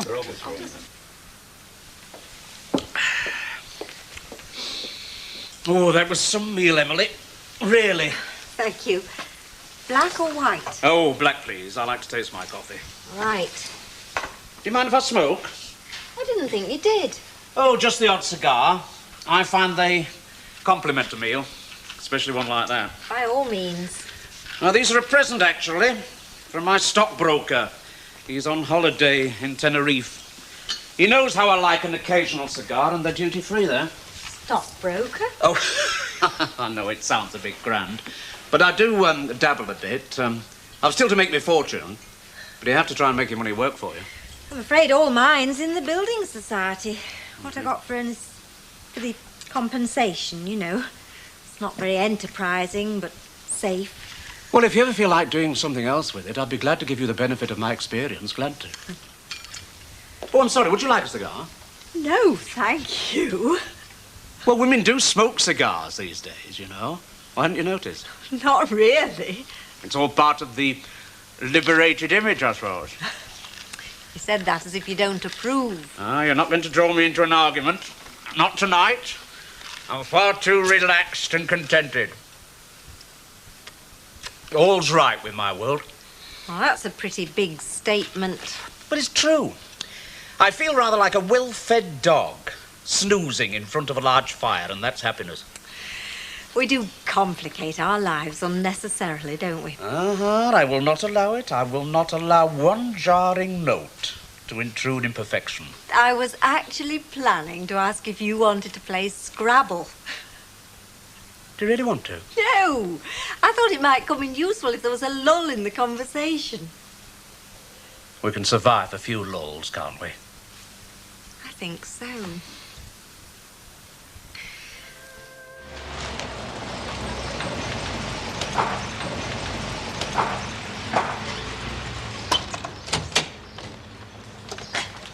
Oh, hello.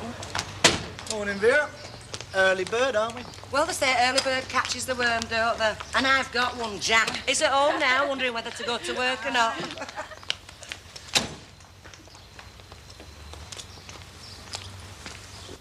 Bring out your Jed. Wakey, wakey. It's a lovely day for the race. What race? The human race.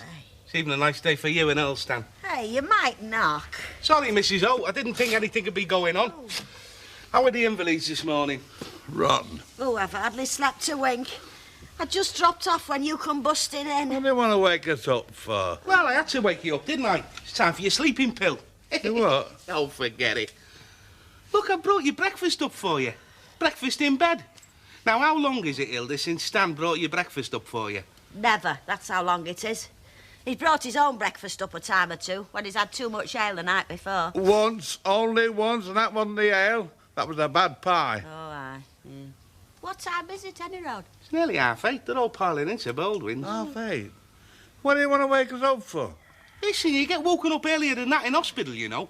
I've got a routine to keep to. I've got to look after the house as well as you two. I don't know, some people are self.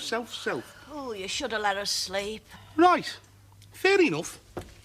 You snuggle down again. I'll take the breakfast back down. Hey, hang on. Seeing you brought it up, we'll force it down. Yeah, should think so and all. There we are. Nice cup of tea and a chucky egg apiece and a nice bit of toast. And you can make your own soldiers, Stan. Very nice, Eddie. Right. Here, Stan, let me do that. Oh, I'm as weak as a kitten. I'll need feeding up before I get back work. Well, I'm not starting again till I'm fit, neither. I'll tell you what, we're in trouble if I get Pearly, aren't we? That bed doesn't look big enough for 3 of us. Got tea bags, washing up liquid. They've even got tin pairs. Oh, well, I'm not trailing all down that way just for the sake of threatening off. Hey, up. You early. What happened? Your Jack kicked you out of bed or something? Listen, he's never kicked anybody out of bed in his life, him. He wouldn't have strength. Well, how come you're early? I set alarm clock wrong, didn't I? My happy little crew. My band of sisters. They don't miss much, though. I mean, that Vera just now, I could see her brain clicking over. Oh, yeah, what about? Well, you and me coming to work together in your car. So what? Well, they might get the wrong impression. The right impression, you mean? What they think doesn't matter to me. It matters to me, though, Mike. I mean, if they cotton on, it could undermine my authority. Listen, you get your authority from me. What they think doesn't matter to monkeys. Hey, Shawnee pulled up to work in his car this morning, Kid. Oh, the old thing. Polly Stringer? Yeah. Hey, she was sat there large as life, Kid. I thought, hello. Well, happened to get lass a lift. Hey, it'll give her more than that, Kid, if you ask me. Oh, it don't mean to say there's all going on, does it? Oh, I bet there's fares at bottom of your garden. Hey, you could be taking her out, you know, come to think of it. Taking her in, you mean? Well, anyway, she's old enough to look after herself. Anyway, if there is all going off, you know, it could be to our advantage. How do you make that out? Well, she's on our side, isn't she? I mean, this shopping hour. We wouldn't have got that before she come. Hey, I think She's got him. Just where we want him.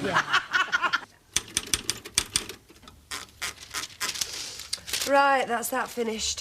Fancy a cup of tea? Oh, yes, please. OK, I'll put the kettle on.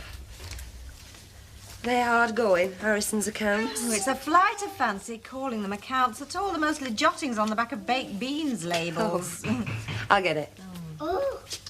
Now then, we can let him hold those. Let him hold morning. those. You do your drawing. Morning, Emily. Morning. And how's Tracy today? Look, lovey, I brought you something to give to your little pet. Try him with that. No, I just popped in to say thank you for last night. My word, she can cook. Oh, well, I'm glad you enjoyed it. I was just about to put the kettle on, actually. Well, don't make a cook for me, because as I say I can't stay. I just popped in to say thank you. Oh, and I brought a couple of letters. If you'll do them for me. Yeah, sure, that's what we're here for. Any chance of this afternoon? I should have got round to them ages ago. I'll put you on top of the pile. Well, that's very nice of you. Well, I'd better be going, know how it is. Yes. See you later. Yes.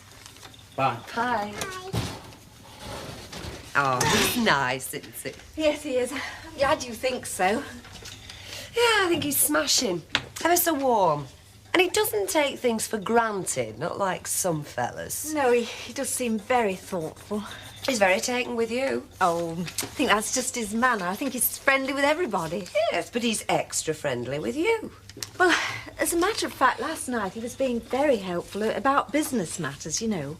How do you mean? Well, you know, I've got some money, the compensation for Ernest mainly. Well, he was saying that he could put it to work for me, invest it properly, you know. Well, what makes him such an expert? I wouldn't have thought running a pet shop was big business exactly. Well, apparently he's got all sorts of investments. Oh, get away. You can never tell who's rolling in money, can you? I'll go and put the kettle on. Boring lying in bed, isn't it? Might be boring to you, Stanley, but it's not boring to me. I mean, when you're on the go from morning till night, slaving away all the hours God sends, lying in bed isn't boring. Stop picking on me, will you? You're always picking on me. Look, all I said was I'm thankful to be having the rest. Nag, nag, nag, nag, nag. No wonder I'm ill. Now, I don't nag you. You'd know about it if I did, my word. You do nag, you do so. I never nag you. No, I don't. Come on, admit it. I don't nag you, do I? All right, all right, all right. Let it rest. Oh, my head's swimming. I've gone all muzzy now. I feel rotten. Rotten. Fellas don't know what it is to feel rotten. I bet I feel worse than you do. I think my voice might be going and all. No such flaming luck. Right, Albert, what's yours? About time and all. I've been studying here 10 minutes while you've been nattering. I was not nattering, I was serving. What do you want? Half a mile. Oh, big deal. From the fuss you were making, anybody would think you were buying drinks all round. Oh, well, you can't afford that on an old age pension. Any road, my order's as important as anybody else's.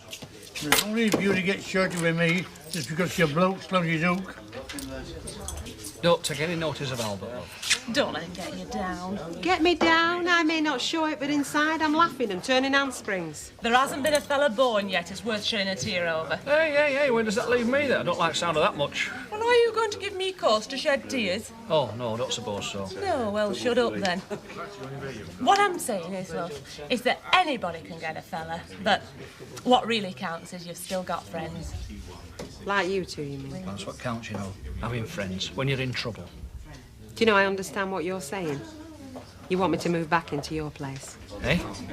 You're offering me my flat back. No, well, we would, love. I mean, you know that, only my mother might come visiting.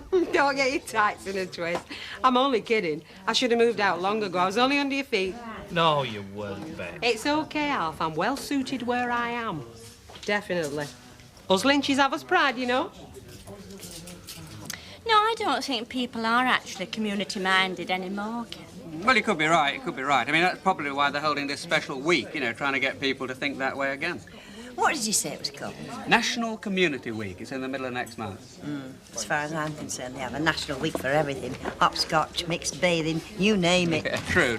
But this is a little more worthwhile than most. Yes, but it's not as easy as that, is it? I like feeling community-minded, because, I mean, for one thing, people don't live all their lives in the same place anymore. No, but we've still got a community here, at least a bit of one. I mean, we've still got the Bush Telegraph, for instance. I mean, something happens in Arkwright Street and they know in Jubilee Terrace 2 minutes later. Yeah, but go another couple of streets further on and you're in a different country. Ah, true, yes. Nay, it's no flipping good having a go on this shopping hour and early closing day, you daft bat, not when all the shops are shut. Oh, are you right? I don't know, you'd starve without me, you lot. Hey, how about that for a proper rota? Looks all right to me. When do we start? Today. Oh, good. That's me then. 4 o'clock this afternoon. Right. All right, Flower, give us a pint, will you? Why, it's Nush, yes. How are the patients doing? Yes, how's Mrs. Ogden? Suffering, Mrs. Walker. Bedfast and still suffering. Mind you, they're in very good hands, you know. Have you tried your hand-little blanket bath yet? Listen, I'm friendly with them, but not that friendly. I shall call in and see Mrs. Ogden this afternoon. Oh, that'd be nice, Mrs. Walker. She'd be dead chuffed about that. Is there? If you were ill in bed, would you want Hilda to visit you? I certainly should not. Why do you ask? No reason. No reason.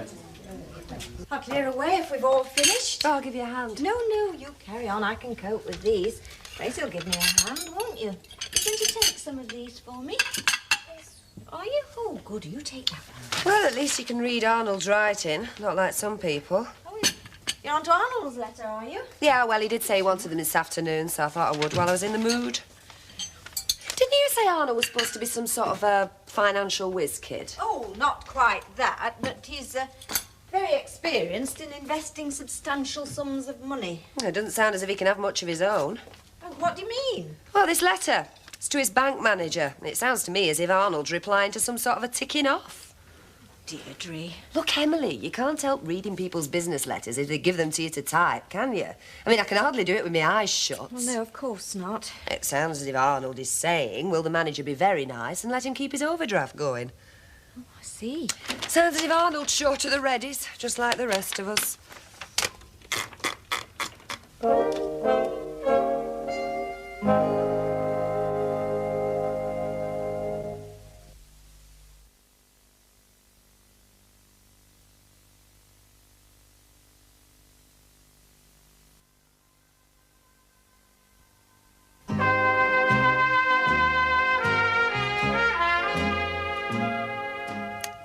Talk to me.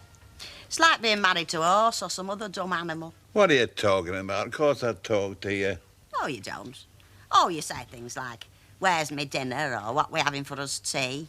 Sometimes you say something different, like, why haven't I got a pair of socks? You don't talk to me. I do talk to you. Go on then, talk to me now.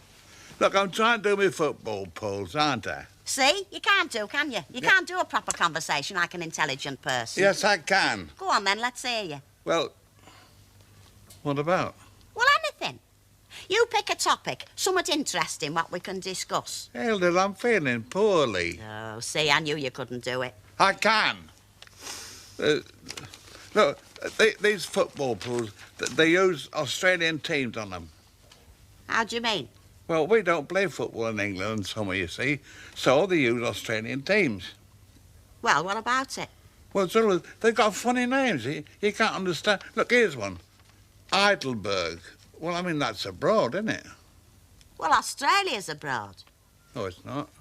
Of course it is. No, it's not. It's down under. Well, it's the same thing. No, abroad is like Germany, not Australia. Well, go on then. What about them, these teams you're on about? Well, these teams, I met the fellow in the Flying Horse. He'd been out there, and he told me that these teams are like our Sunday League teams, you know, and they play out in the wild, miles from anywhere, in the desert. And sometimes, if they're a man short, they use a kangaroo. Yeah. Well, you can't judge, can you? I mean, you can't judge form like that. You might as well just use a pen. Is that what you call a conversation? Eh? I asked you for a conversation, and all I get's a load of rubbish about kangaroos and football teams. You're never satisfied, are you? Here, what's that? Oh, maybe Eddie. Well, I know it's Eddie, but what's he doing down there? Perhaps he's making a sandwich. You what? What's that got to do with banging about? Anyhow, it's not that long since you had your dinner. Only soup. Yeah, and half the loaf. Oh, you're a greedy pig, you, and you're supposed to be ill. Well, you know what they say? Feed a cold and starve a fever. Oh, no, it's feed a fever, starve a cold. Oh, well, I must have a fever then. Does summary have 1 hour? Emily? Pardon? I said, does summary have 1 hour or 2? Oh, 1, I think. Oh, yes, 1. Yeah, I thought it did. It just looked funny somehow. You have gone very quiet. Oh, I was just thinking. What about, if that's not a rude question? Nothing really. Oh, come on, Emily. You've been quiet ever since I mentioned Arnold's letter to his bank manager. Oh, yes, I admit I was thinking about that. You see, Deirdre, I got the impression, well, he seemed keen to help me, and he was so positive that I ought to invest the money sensibly, and yet, well, he did give me the impression that he had investments himself. But if he's short of money... Go on. Well, he's been very friendly towards me, very friendly, taking me out. And when we are out, he's most attentive. Well, why shouldn't he be? He's a very nice fella. Well, he seems nice, but can't help wondering why he's been so nice to me in particular. And now there's this business with the money. Hang on. Are you thinking he's after your money? Well, I don't want to think that, but why else would he be interested in me? Oh, don't be silly. Well, I'm being quite serious, Deirdre. I've no illusions about myself. I'm not pretty. I'm not vivacious or fun. Oh, come on, Emily. No, let's be honest. Let's be quite frank. There is no reason why Mr. Swain should fancy me. Of course there is. Honestly, I don't know why you keep running yourself down. I'm not running myself down. I'm just facing facts. You're not, you know. You've got a very low opinion of yourself, and I don't know why. Look, I'm sure you're wrong. I'm sure Arnold likes you. And, well, why shouldn't he like you? You're a very nice woman. With some money. Here, what's all the banging about? What are you doing? Oh. I've moved the furniture down for you, Hilda. It's what's known in the trade as a cabinet reshuffle. Do you get it? What do you think you're playing at? Yeah, well, you get a better view of the memorial now, you see. It were perfectly all right before. Oh, yeah. Yeah, it was all right. Look, just put it back the way it was. Oh, all right, Hilda, give it a chance. You might get to like it. Not only that, you see, there's a great approach now to the dartboard now. That is a definite plus. Listen, this is my house, and I'm not arguing with you. I'm just telling you. Oh, and I'm too poorly for a lot of murdering. See who that is and get shut of them. The Annie Walker, she said she was coming to visit. You are? Annie Walker? Oh, why the hell didn't you warn me? Here, keep her talking for a minute. Oh, I'll kill you when I'm feeling better. Hello, Mrs. Walker, come in. You. Hilda's really looking forward to seeing you. Good.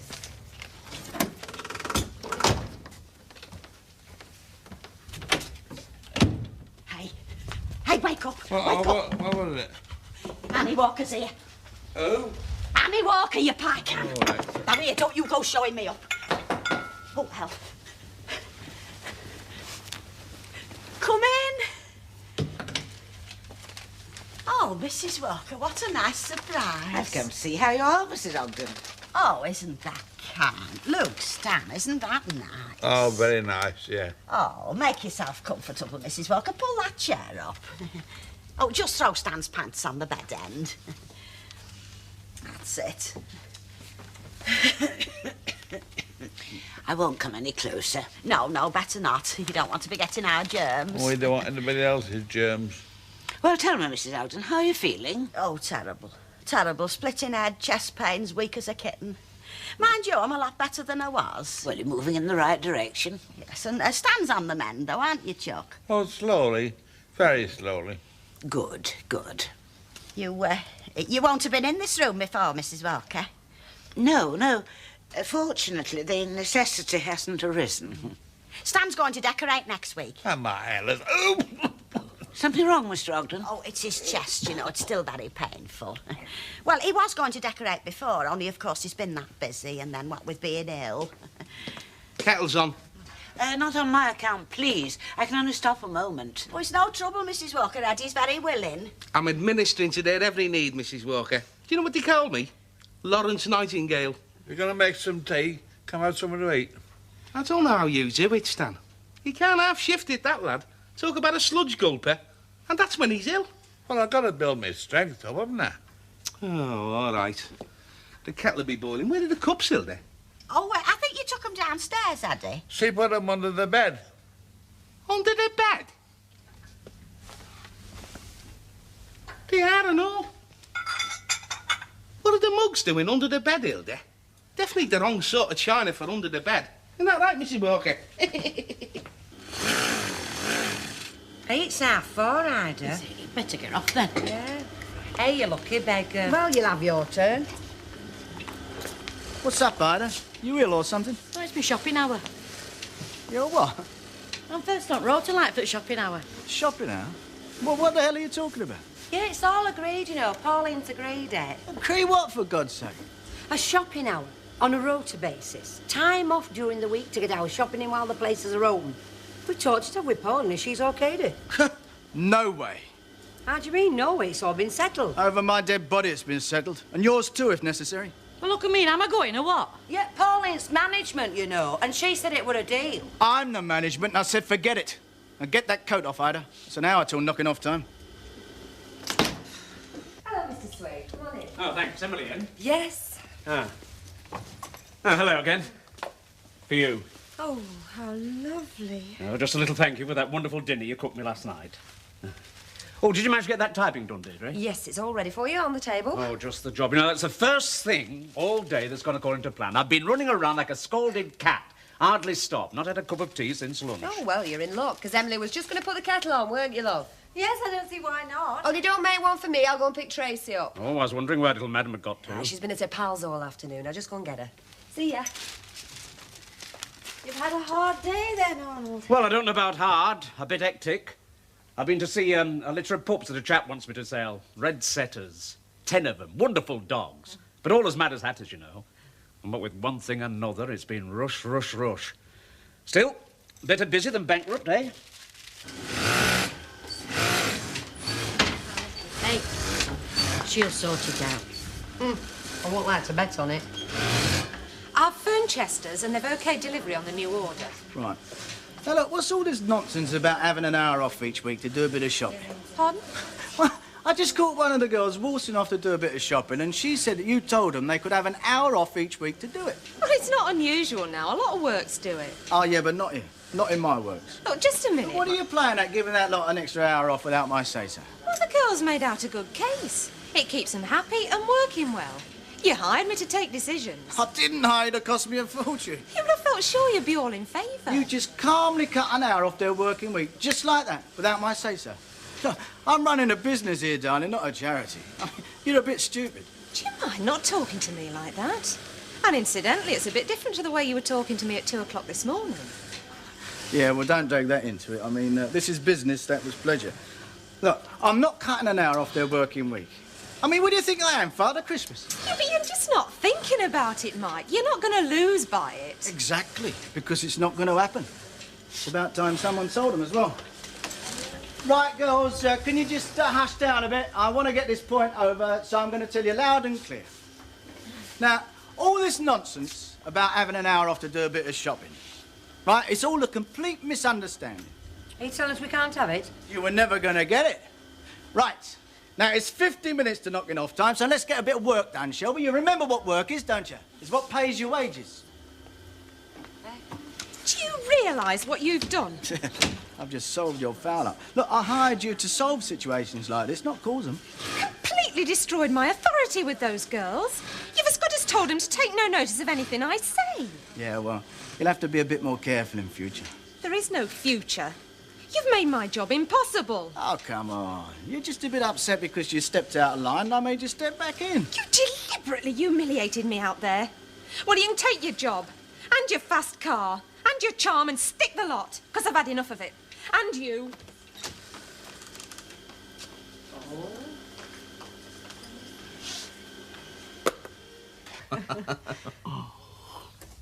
Oh, well, back to the grind. Very tiring, a pet shop, you know. It must be. You've quite a responsibility with all those creatures to look after. Luke, one day, when you've got an hour or two, why don't you come round? I'll show you the whys and wherefores. Oswald, I've been thinking about what you were saying the other night. Oh, yes, what was that?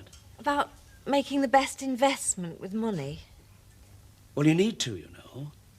Otherwise, it's just steadily losing its value. You've got to make it work for you. Yes, I realise that's all true. I'm glad you've been thinking about it. Because I'd very much like to help, if you'll allow me. You know, I'm very interested in you, Emily. Very. Well, I'm sure you know that.